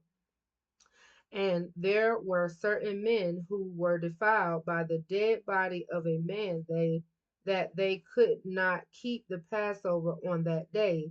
And they came before Moshe and before Aaron on that day. And those men said unto him, We are defiled by the dead body of a man. Wherefore are we kept back, that we may not offer an offering of Yahweh in his appointed season among the children of Israel? And Moshe said unto them, Stand still, and I will hear what Yahweh will command concerning you. And Yahweh spake unto Moshe, saying, Speak unto the children of Israel, saying, If any man of you or of your posterity shall be unclean by reason of a dead body, or be in a journey afar off, yet he shall keep the Passover unto Yahweh. The 14th day of the second month at even they shall keep it, and eat it with unleavened bread and bitter herb. And they shall leave none of it unto the morning, nor break any bone of it, according to all the ordinances of the Passover, they shall keep it. But the man that is clean and is not in a journey, and forbeareth to keep the Passover, even the same soul shall be cut off from among his people, because he brought not the offering of Yahweh in his appointed season, that man shall bear his sin. And if a stranger shall sojourn among you, and will keep the Passover unto Yahweh, according to the ordinance of the Passover, and according to the manner thereof, so shall they do. Ye shall have one ordinance both for the stranger and for him that was born in the land. And on the day that the tabernacle was reared up, the cloud covered the tabernacle, namely the tent of the testimony. And at evening there was upon the tabernacle, as it were, the appearance of fire until the morning. So it was always the cloud cover it by day, and the appearance of fire by night. So can y'all just imagine that? Like the tabernacle being in the middle, in the center of this bullseye. Remember I was saying that's how it was. Some to the north, south, east, west, circle around, tabernacle in the middle. There's a big old pillar of fire at night, and then a big old pillar of cloud during the day. Always. Always there. He's always been there. We just turn our backs on him. That's so amazing. 17. And when the cloud was taken up from the tabernacle, then after that the children of Israel journeyed, and in the place where the cloud abode, there the children of Israel pitched their tents. So they followed the cloud by day and the fire by night. They followed it. And the pillar is just a physical reminder that he's always been with us, guiding us. It's just us who lose him. Y'all, this is so. Mm. 18. At the commandment of Yahweh, the children of Israel journeyed, and at the command of Yahweh they pitched. As long as the cloud abode upon the tabernacle, they rested in their tents. And when the cloud tarried along upon the tabernacle many days, then the children of Israel kept the charge of Yahweh and journeyed not. And so it was, when the cloud was a few days upon the tabernacle, according to the commandment of Yahweh, they abode in their tents, and according to the commandment of Yahweh, they journeyed. So it was, when the cloud abode from even unto the morning, and that the cloud was taken up in the morning, then they journeyed, whether it was by day or by night that the cloud was taken up, they journeyed, or whether it were 2 days, or a month, or a year, that the cloud tarried upon the tabernacle, remaining thereon, the children of Israel abode in their tents and journeyed not. But when it was taken up, they journeyed. At the commandment of Yahweh, they rested in the tents, and at the commandment of Yahweh, they journeyed. They kept the charge of Yahweh at the commandment of Yahweh by the hand of Moshe. And that was beautiful. When the cloud, like when you didn't see the cloud on the tabernacle no more, that means it was time to move. Whether he did that a day or a month or a year, if the cloud was still on that tabernacle, they stayed right there. As soon as that cloud got up, they had to go. 10. And Yahweh spake unto Moshe, saying, I said trumpets on this one. Make thee 2 trumpets of silver, of a whole piece shalt thou make them, that thou mayest use them for the calling of the assembly, for the journeying of the camps. And when they shall blow with them, all the assembly shall assemble themselves to thee at the door of the tabernacle of the congregation. And if they blow but with 1 trumpet, when the princes which are heads of the thousands of Israel shall gather themselves unto thee. When ye blow an alarm, then the camps that lie on the east parts shall go forward. When ye blow an alarm the second time, then the camp that lie on the south side shall take their journey. They shall blow an alarm for their journeys. But when the congregation is to be gathered together, ye shall blow, but ye shall not sound an alarm. And the sons of Aaron, the priests, shall blow with the trumpets, and they shall be to you for an ordinance forever throughout your generations. And if ye go to war in your land against the enemy that oppresseth you, then ye shall blow an alarm with the trumpets, and ye shall be remembered before Yahweh your Elohim, and ye shall be saved from your enemies. Also in the day of your gladness, and in your solemn days, and in the beginnings of your months, ye shall blow with the trumpets over your burnt offerings and over the sacrifices of your peace offerings, that they may be to you for a memorial before your Elohim. I am Yahweh your Elohim. And it came to pass on the 20th day of the second month in the second year that the cloud was taken up off the tabernacle of the testimony. And the children of Israel took their journeys out of the wilderness of Sinai, and the cloud rested in the wilderness of Paran. And they first took their journey according to the commandment of Yahweh by the hand of Moshe. In the first place went the standard of the camp of the children of Judah according to their armies, and over his host was Nahshon, son of Amminadab. And over the host of the tribe of the children of Issachar was Nathaniel, son of Zerar. And over the host of the tribe of the children of Zebulun was Eliab, the son of Helon. And the tabernacle was taken down, and the sons of Gershon and the sons of Merari set forward, bearing the tabernacle.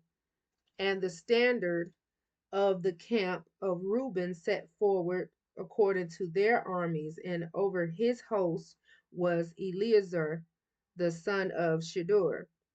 And over the host of the tribe of the children of Simeon was Shelumiel, son of Zurishaddai.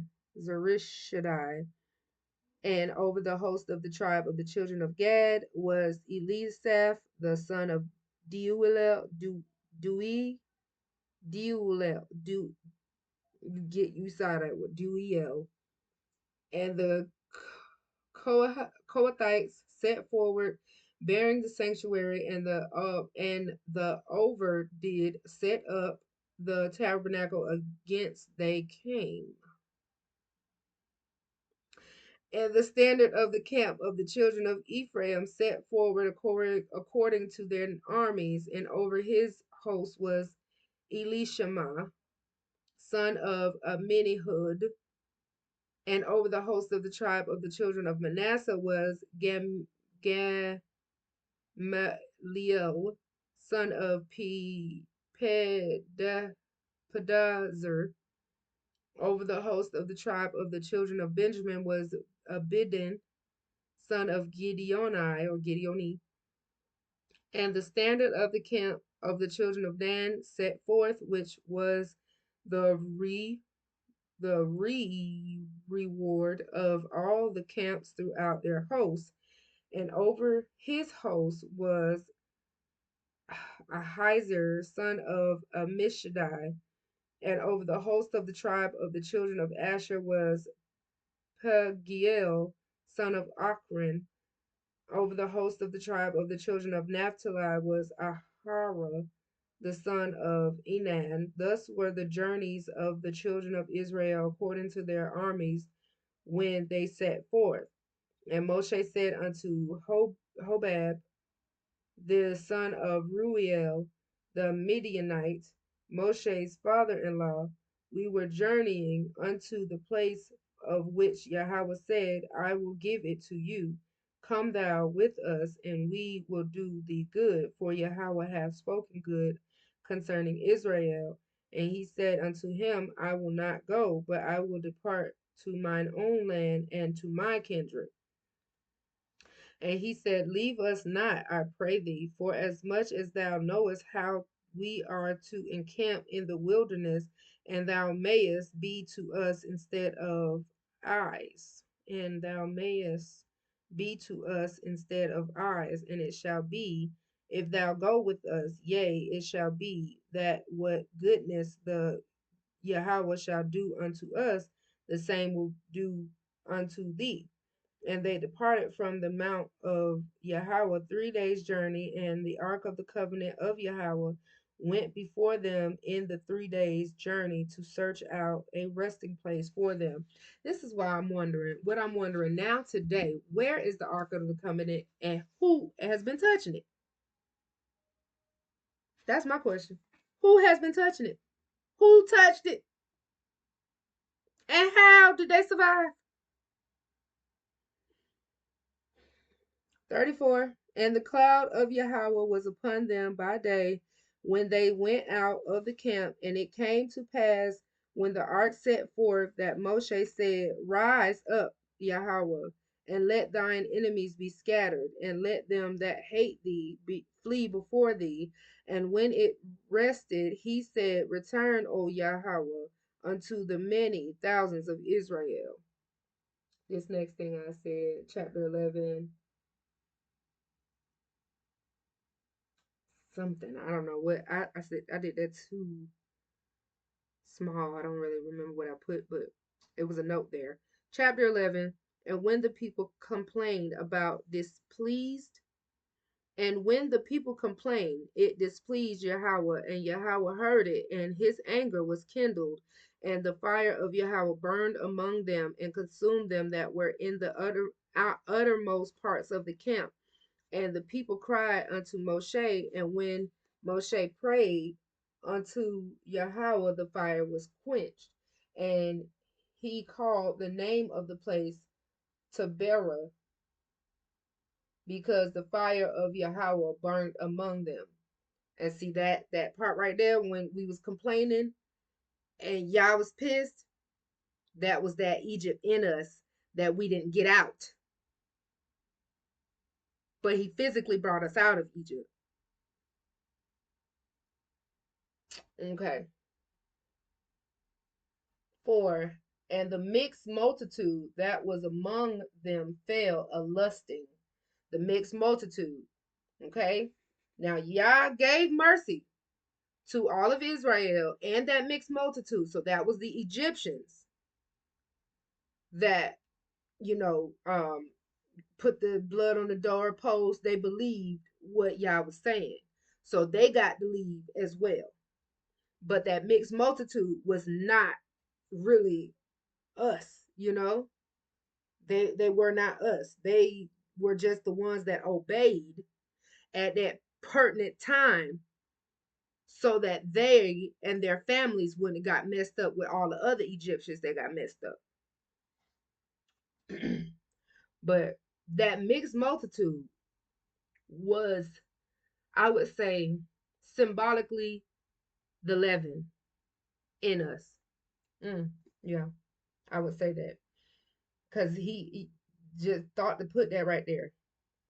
Now, okay, so 4, it says, and the mixed multitude that was among them fell a lusting, and the children of Israel also wept again and said, who shall give us flesh to eat? We remember the flesh which we did eat in Egypt freely, the cucumbers and the melons and the leeks and the onions and the garlic. That was meat. But now our souls is dried away. There is nothing at all besides this manna before our eyes.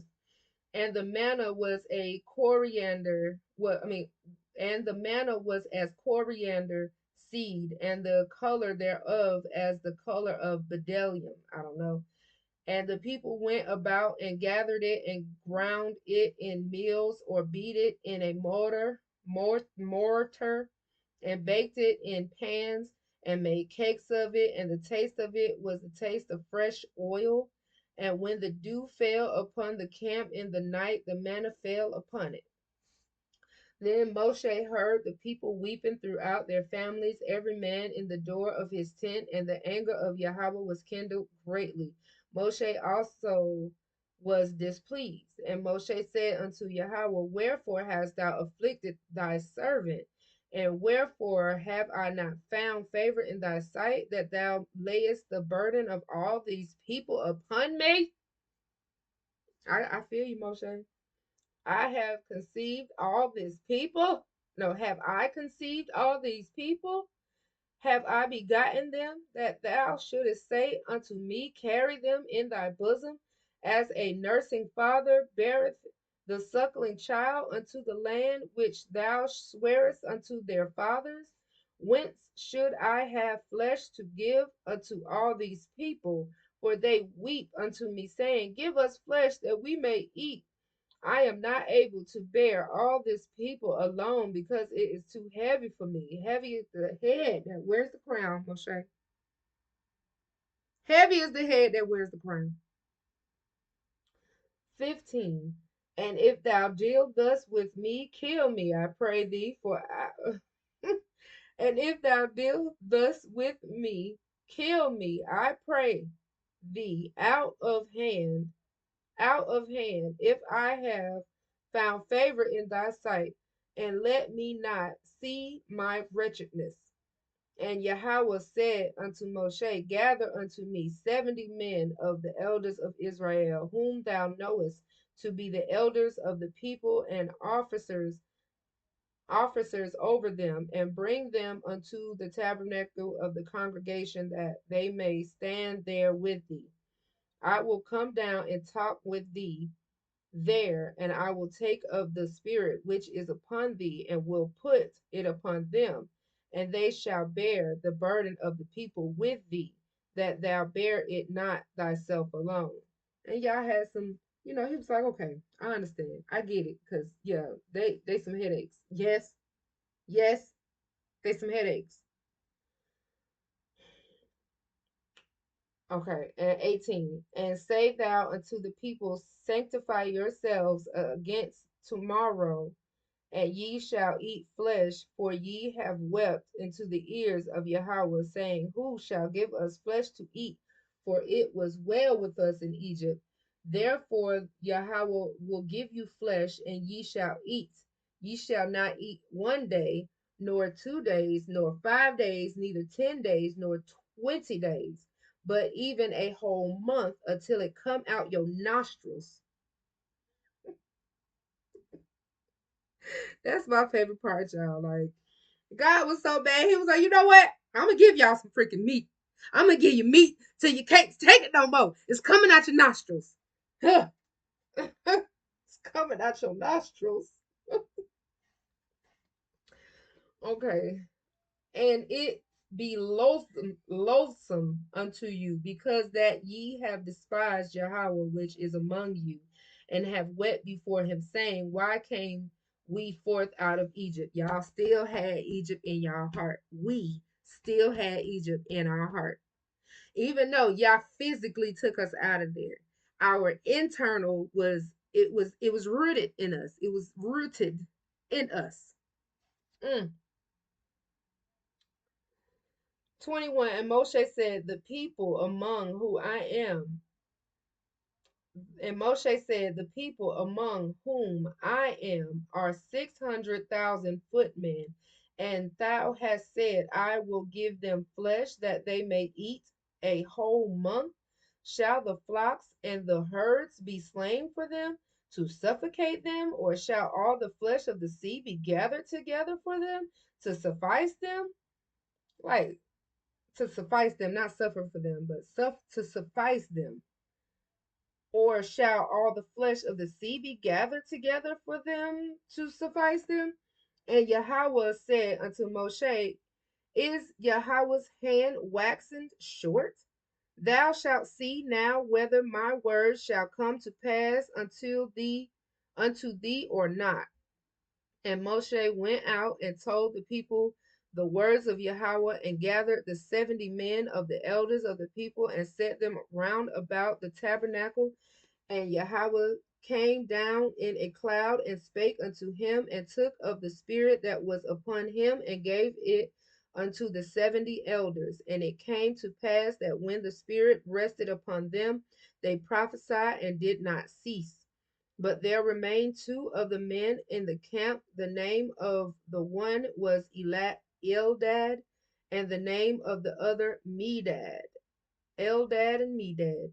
And the Spirit rested upon them, and they were of them that were written, but went not out unto the tabernacle, and they prophesied in the camp. And there ran a young man and told Moshe and said, Eldad and Medad do prophesy in the camp.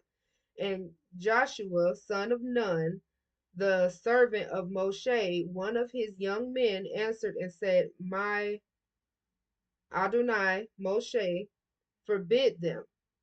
And Moshe said unto him, enviest thou for my sake? Would God, would Yah that all Yahweh's people were prophets, and that Yahweh would put his spirit upon them. Okay? So Moshe said, hey, don't be jealous on my accord. God wants to put his spirit on all of us. Okay?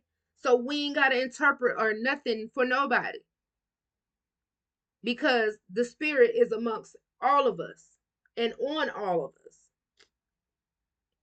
And Moshe said unto him, enviest thou for my sake? Oh, no, I already put that. I already said that. 30. And Moshe gat him into the camp, and he and the elders of Israel. And there went forth a wind from Yahweh, and brought quails from the sea, and let them fall by the camp, as it were a day's journey on this side, and as it were a day's journey on the other side, round about the camp, and as it were 2 cubits high upon the face of the earth. And the people stood up all that day and all that night and all the day next day, and they gathered the quails that he gathered, least gathered 10 homers, and they spread them all abroad for themselves round about the camp. And while the flesh was yet between their teeth, ere it was chewed, the wrath of Yahweh was kindled against the people, and Yahweh smote the people with a very great plague. And he called the name of that place Kibroth Hattava, Hattava, because there they buried the people that lusted. And the people journeyed from Kibroth Hattava, Hattava unto Hazeroth, and abode at Hazeroth. Okay, now chapter 12, I made a note that this is when Miriam, Moshe and Aaron's sister, got turned leprous. Chapter 12, and Miriam and Aaron spake against Moshe because of the Ethiopian woman whom he had married, for he had married an Ethiopian woman. Okay. And they said, hath Yahweh indeed spoken only by Moshe? Hath he not spoken also by us? And Yahweh heard it.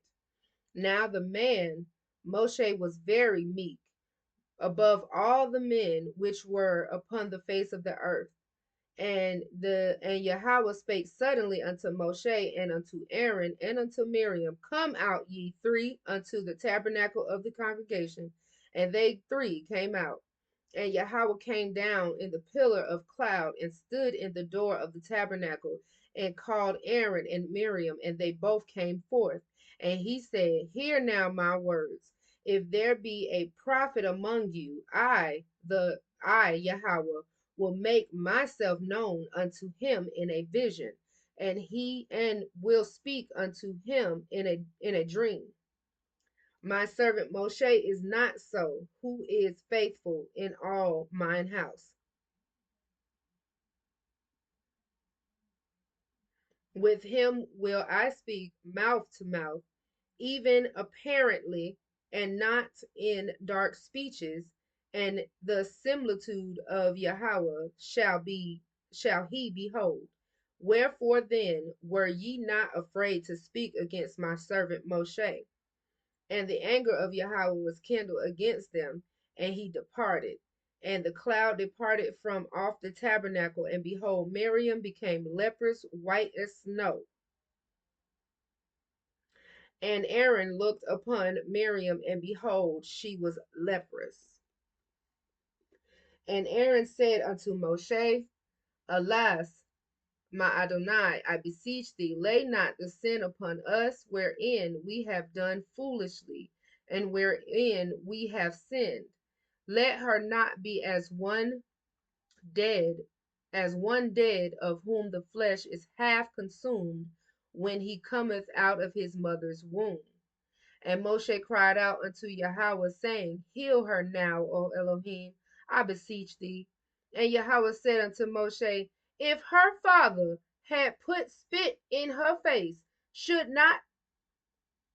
she not be ashamed 7 days? Let her be shut out from the camp 7 days, and after that let her be received again. Now, Moshe had to be the most humblest one out of everybody to and this is a lesson for me, for somebody to really be talking about you, talking bad about you, and you still ask God to bless them. Like, just turn her back, Father, please. I know she was talking mess about me and my girl, but just turn her back. He was like, no, mm-mm. Because if this was y'all physical father and she disrespected him and he spit in her face, wouldn't she be ashamed for 7 days? You gotta put your hands up on that one, like, all right, all right, bro. Okay. 15. And Miriam was shut out of the camp 7 days, and the people journeyed not till Miriam was brought in again. And afterward the people removed from Hazeroth and pitched in the wilderness of Paran. 13. Yahweh spake unto Moshe, saying, Send thou men that they may search the land of Canaan, which I gave unto the children of Israel. Of every tribe of their fathers shall ye send a man, every one a ruler among them. And Moshe, by the commandment of Yahweh, sent them from the wilderness of Paran, and all those were heads of the children of Israel. And these were the names of the tribe of Reuben: Shammua, son of Zakur; of the tribe of Simeon, Shaphat, the son of Hori; of the tribe of Judah, Caleb, the son of Jephunneh; Jephunneh; of the tribe of Issachar, Igal, son of Joseph; of the tribe of Ephraim, Oshea, the son of Nun; of the tribe of Benjamin, Palti, the son of Raphu; of the tribe of Zebulun, Gidiel, son of Sodi; of the tribe of Joseph, namely of the tribe of Manasseh, Gadai, son of Susai;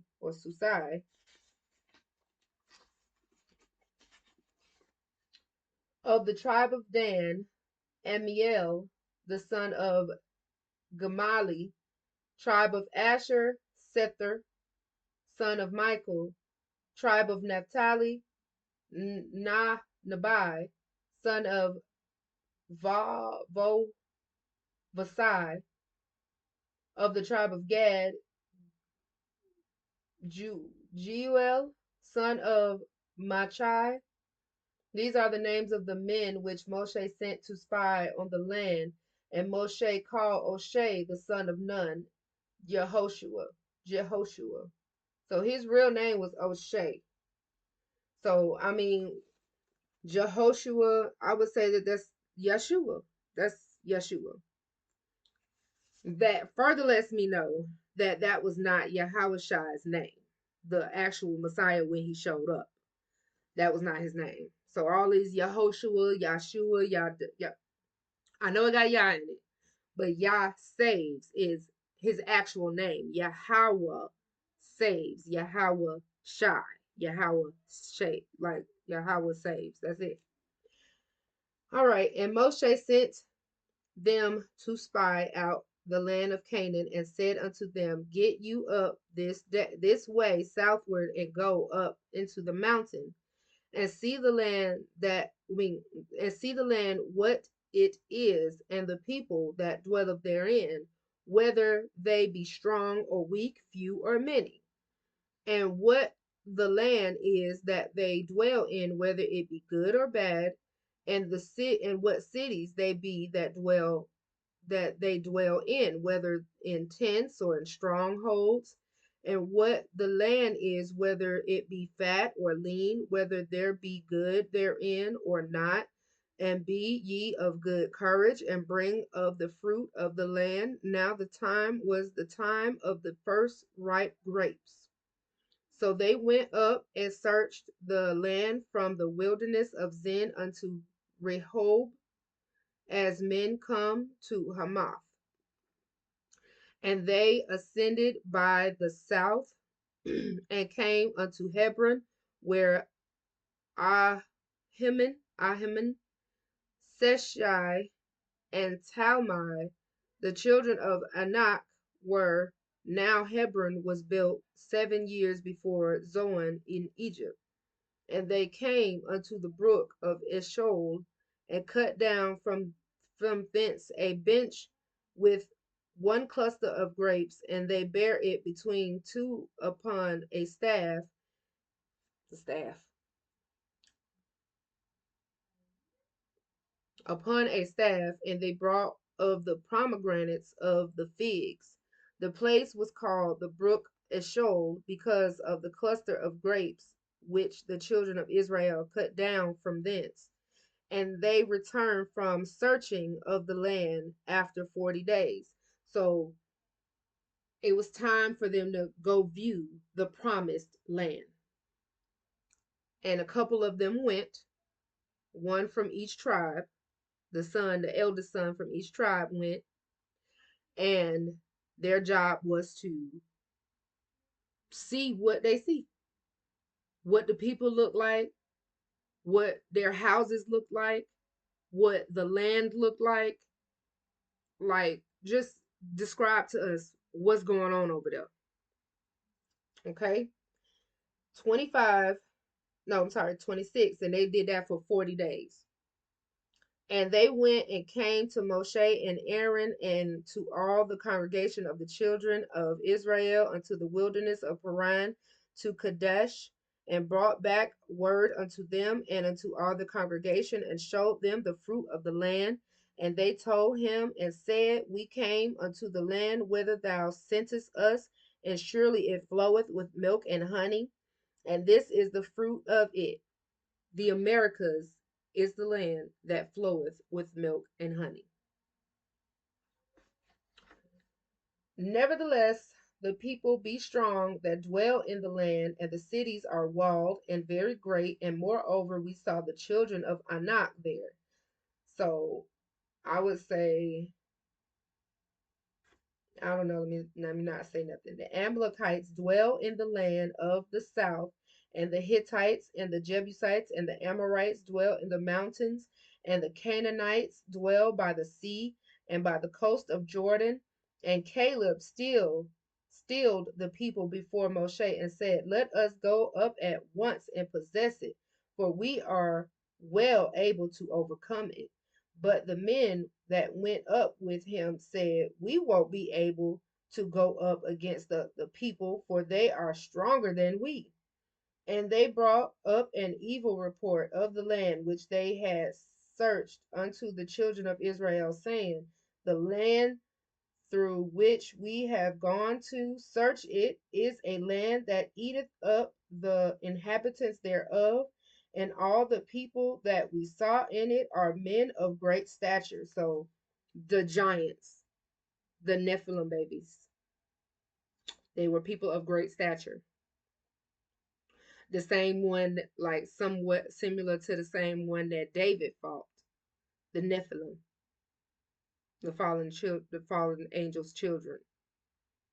So they was like, "Oh no, we can't fight these folks." Caleb was like, "Yes, we can." He like, "Let's go over there and take it. God said it was ours." Everybody else was like, "Mm-mm. Them people is huge." And there we saw the giants, the sons of Anak, which come of the giants, and we were in our own sight as grasshoppers, and so we were in their sight. So they were as grasshoppers to those people. That's how big the people was over there. They was like, "Oh no, we not. Oh no, Chapter 14. Okay, it's almost 3 hours, so we got 30 more minutes to 3 hours. Chapter 14. And all the congregation lifted up their voice and cried, and the people wept that night. All the children of Israel murmured against Moshe and against Aaron, and the whole congregation said unto them, "Would God that we had died in the land of Egypt, or would God we have died in the wilderness?" That fear is just, it's so horrible, and it really can root up in you. And it was bad in Egypt, but they still would rather be in Egypt than to be with God and live their lives like God wants them to. Like I'm just like baffled reading this. It's like, dang, this how we was. Oh, I know they had a time. God had a time, and Moshe had a time. Like, woo, these people here working my freaking nerves. All right, and then 3. And wherefore hath Yahweh brought us unto this land to fall by the sword, that our wives and our children should be a prey? Were it not better for us to return into Egypt? And they said one to another, "Let us make a captain, and let us return into Egypt." Y'all tripping. Then Moshe and Aaron fell on their faces before all the assembly of the congregation of the children of Israel. And Joshua, the son of Nun, and his name was really O'Shea, the son of Nun, and Caleb, the son of Jephunneh, which were of them that searched the land, rent their clothes. And like just wow. Cat bucket naked, okay? And was in the dirt, y'all. Okay. Um, dang, I lost it. Okay. Rent their clothes. 7. And they spoke unto all the company of the children of Israel, saying, "The land which we passed through to search it is an exceeding good land. If Yahweh delight in us, then he will bring us into this land and give it us, a land which floweth with milk and honey. Only rebel not ye against Yahweh, neither fear ye the people of the land, for they are bread for us. Their defense is departed from them, and Yahweh is with us. Fear them not." But the congregation obeyed stone. The congregation obeyed. Mm-mm. But all the congregation bade stone them with stones, and the glory of Yahweh appeared in the tabernacle of the congregation before all the children of Israel. And Yahweh said unto Moshe, how long will these people provoke me? And how long will it be ere that they believe me for all the signs which I have showed among them? Like, that's what I said. Remember, woo, I'm about to do some, sick of these folks. Sick of these folks. Where was that? Okay. 12. I will smite them with the pestilence and disinherit them and will make of thee a greater nation and mightier than they.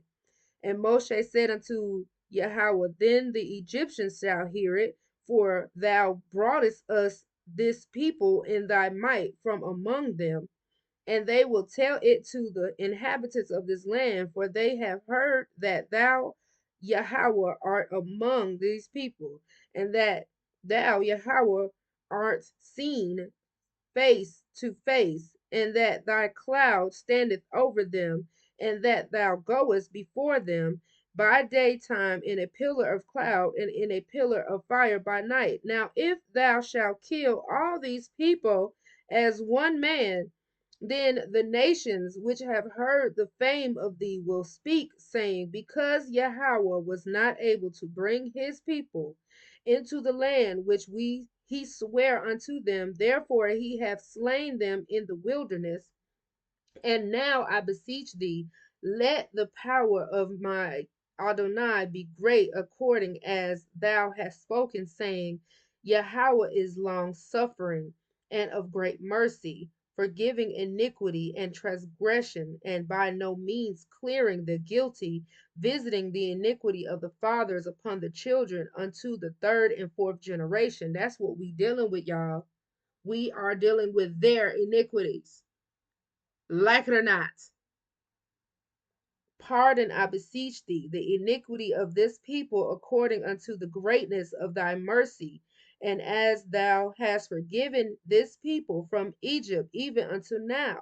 And Yahweh said, I have pardoned according to thy word, but as truly as I live, all the earth shall be filled with the glory of Yahweh. 22. Because all those men which have seen my glory and my miracles, which I did in Egypt and in the wilderness, and have tempted me now these 10 times, and have not hearkened to my voice, surely they shall not see the land which I swear unto their fathers, neither shall any of them that provoked me see it. But my servant Caleb, because he had another spirit with him, and hath followed me fully, him will I bring into the land whereinto he went, and his seed shall possess it. Now the Amalekites and the Canaanites dwell in the valley. Tomorrow turn you and get you into the wilderness by the way of the Red Sea. And Yahweh spake unto Moshe and unto Aaron, saying, and the Red Sea, y'all, is under the Golden Gate Bridge. Why did they call it why do they call it the Golden Gate Bridge? But it's red. What? That's the Red Sea. Okay.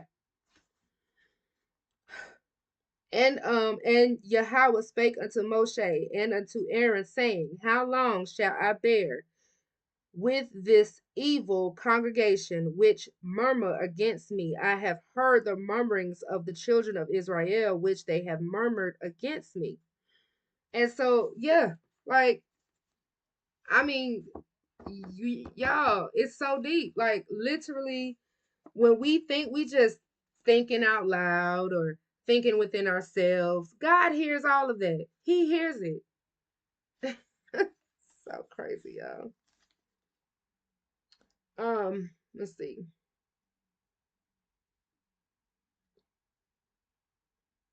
28. Say unto them, as truly as I live, saith Yahweh, as ye have spoken in mine ears, so will I do to you. your carcasses shall fall in this wilderness, and all that were numbered of you according to your whole number, from 20 years old and upward, which have murmured against me. Doubtless ye shall not come into the land concerning which I swear to make you dwell therein, save Caleb the son of Jephunneh and Joshua the son of Nun, except for them. But your little ones, which ye said should be a prey, them will I bring in, and they shall know the land which ye have despised. But as for you, your carcasses they shall fall in the wilderness, and your children shall wander in the wilderness 40 years, and bear your whoredoms until your carcasses be wasted in the wilderness. So we had to die off. The older generation had to die off for our children to be able to reach the promised land, because they had Egypt rooted in their hearts, and they and just rooted all through they dirt. Rooted. Okay?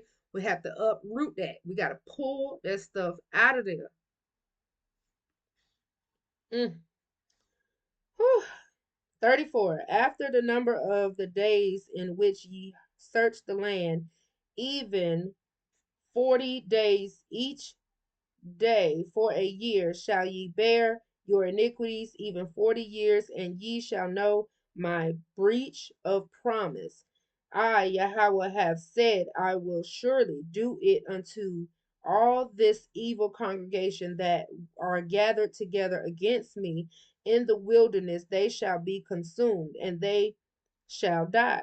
And the men which Moshe sent to search the land, who returned and made all the congregation to murmur against him by bringing up a slander upon the land, even those men that did bring up the evil report upon the land died by the plague before Yahweh. But Yeshua, son of Nun, and Caleb, the son of Jephunneh, which were of the men that went to search the land, still lived still. And Moshe told these sayings unto all the children of Israel, and the people mourned greatly. And they rose up early in the morning and gat them up into the top of the mountain, saying, Lo, we be here, and will go up unto the place which Yahweh hath promised, for we have sinned. And Moshe said, Wherefore now do ye transgress the commandment of Yahweh? But it shall not prosper. Go not up, for Yahweh is not among you, that ye be not smitten before your enemies. For the Amalekites and the Canaanites are there before you, and ye shall fall by the sword, because ye are turned away from Yahweh. Therefore Yahweh will not be with you. But they presumed to go up unto the hilltop. Nevertheless, the ark of the covenant of Yahweh and Moshe departed not out of the camp. Then the Amalekites came down, and the Canaanites which dwelt in that hill, and smote them and discomfited them, even unto Hormah. Moshe just said, don't do it. He just said, don't go up there. God is not with you. He mad. He pissed off. He's mad at y'all. He said, y'all not going to see the promised land. Since y'all talked against him, y'all shall not see the promised land. Your children will, but you won't. Hence the 40 years of having to walk around and get the mess up out of us through our children. Mm. 15. And Yahweh spake unto Moshe, saying, Speak unto the children of Israel, and say unto them, When ye come into the land of your habitations, which I give unto you, I will make an offering by and will make an offering by fire unto Yahweh, a burnt offering or a sacrifice in performing a vow, or in a freewill offering, or in your solemn feast, to make a sweet savor unto Yahweh of the herd of the flock, or of the flock. Then shall he that offereth his offering unto Yahweh bring a meat offering of a tenth deal of flour mingled with the fourth part of an hin of oil, And the fourth part of an hin of wine for a drink offering shalt thou prepare with the burnt offering or sacrifice for one lamb. Or for a ram thou shalt prepare for a meat offering 2/10 deals of flour mingled with the third part of an hin of oil. And for a drink offering thou shalt offer the third part of a hin of wine for a sweet savor unto Yahweh. And when thou preparest a bullock for a burnt offering or for a sacrifice in performing a vow or peace offering unto Yahweh, then shall he bring with a bullock a meat offering of 3/10 deals of flour mingled with half an hin of oil, and thou shalt bring for a drink offering half a hin of wine for an offering made by fire of a sweet savor unto Yahweh. Thus shall it be done for one bullock, or for one ram, or for a lamb or a kid according to the number that ye shall prepare, so shall ye do to everyone according to their number. All that are born of the country shall do these things after this manner, in offering an offering made by fire of a sweet savor unto Yahweh. And if a stranger sojourn with you, or whosoever be among you in your generations, and will offer an offering made by fire of a sweet savor unto Yahweh, as ye do, so he shall do. One ordinance shall be both for you of the congregation, and also for the stranger that sojourneth with you, an ordinance forever in your generations, as ye are, so shall the stranger be before Yahweh. One law, one manner shall be for you, and for the stranger that sojourneth with you.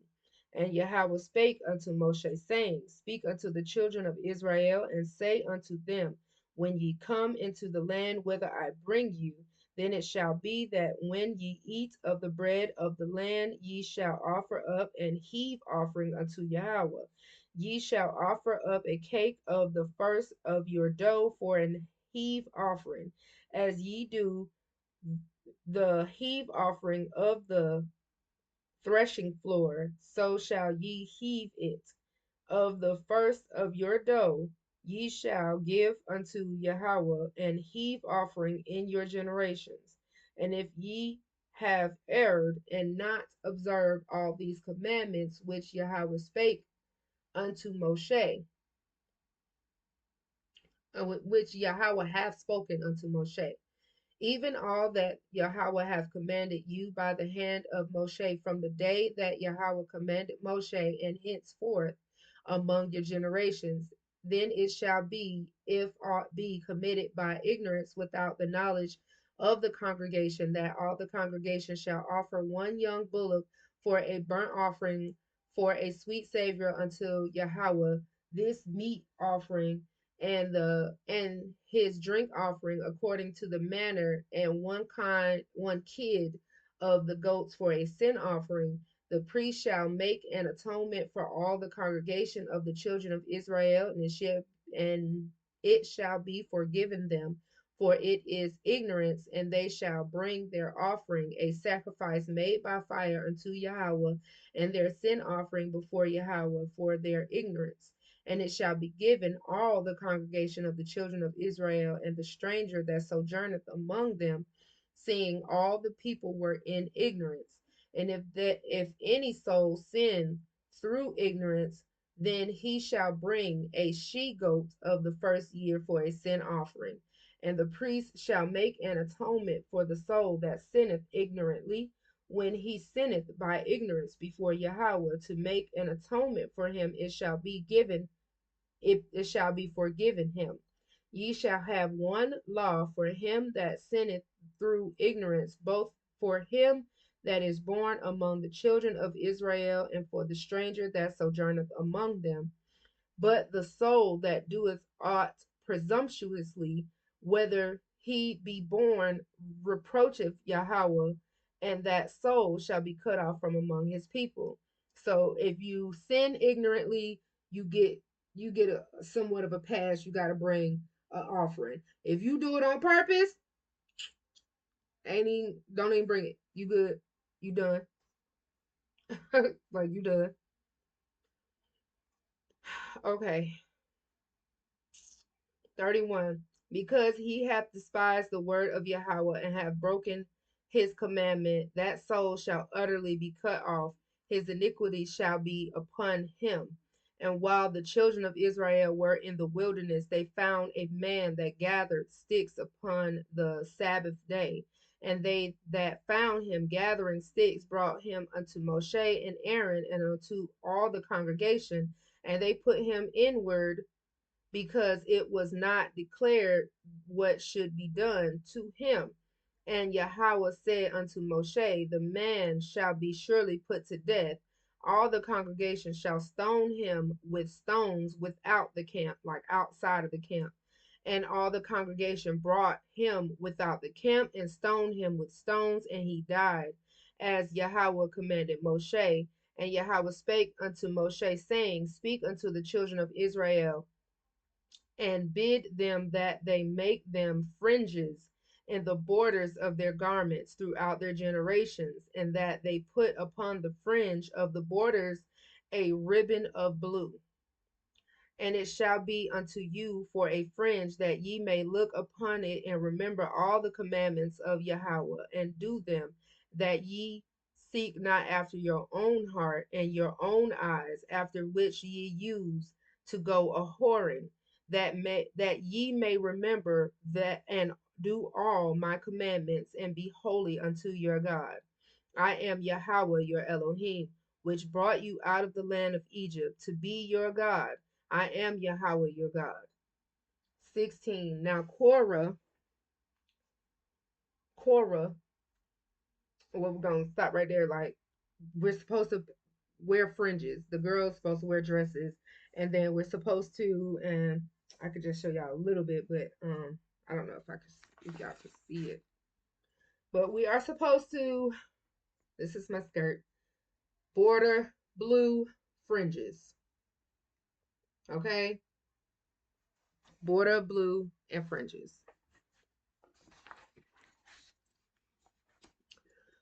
16. Now Korah, the son of Ishar, the son of Kohath, the son of Levi, Dathan, and Abiram, the sons of Eliab, and On, the son of Peleth, sons of Reuben, took men. And they rose up before Moshe with certain of the children of Israel, 250 princes of the assembly, famous in the congregation, men of renown. So people seeing them like, ooh, they stature, they good, they ooh. People from the eyes of men.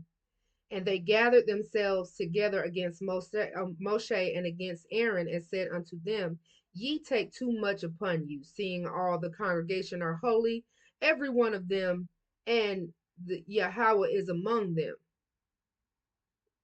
Wherefore then lift ye up yourselves above the congregation of Yahweh.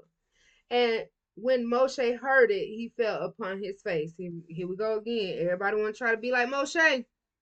Everybody want to be a chief. Don't nobody want to be Dandy. 5. And he spake unto Korah and unto all his company, saying, Even tomorrow Yahweh will show who are his and who is holy, and will cause him to come near unto him, even him whom he hath chosen, will he cause to come near unto him. This do, take you censers, Korah and all his company, and put fire therein, and put incense in them before Yahweh tomorrow. And it shall be that the man whom Yahweh doth choose, he shall be holy. Ye take too much upon you, ye sons of Levi. And Moshe said unto Korah, Hear, I pray you, ye sons of Levi. Seemeth it but a small thing unto you, that Yahweh of Israel hath separated you from the congregation of Israel, to bring you near to him himself to do the service of the tabernacle of Yahweh, and to stand before the congregation to minister unto them. And he hath brought three near to him, and all thy brethren, the sons of Levi, with thee, and seek ye the priesthood also, for which cause both thou and thy company are gathered together against Yahweh. And what is Aaron that ye murmur against him?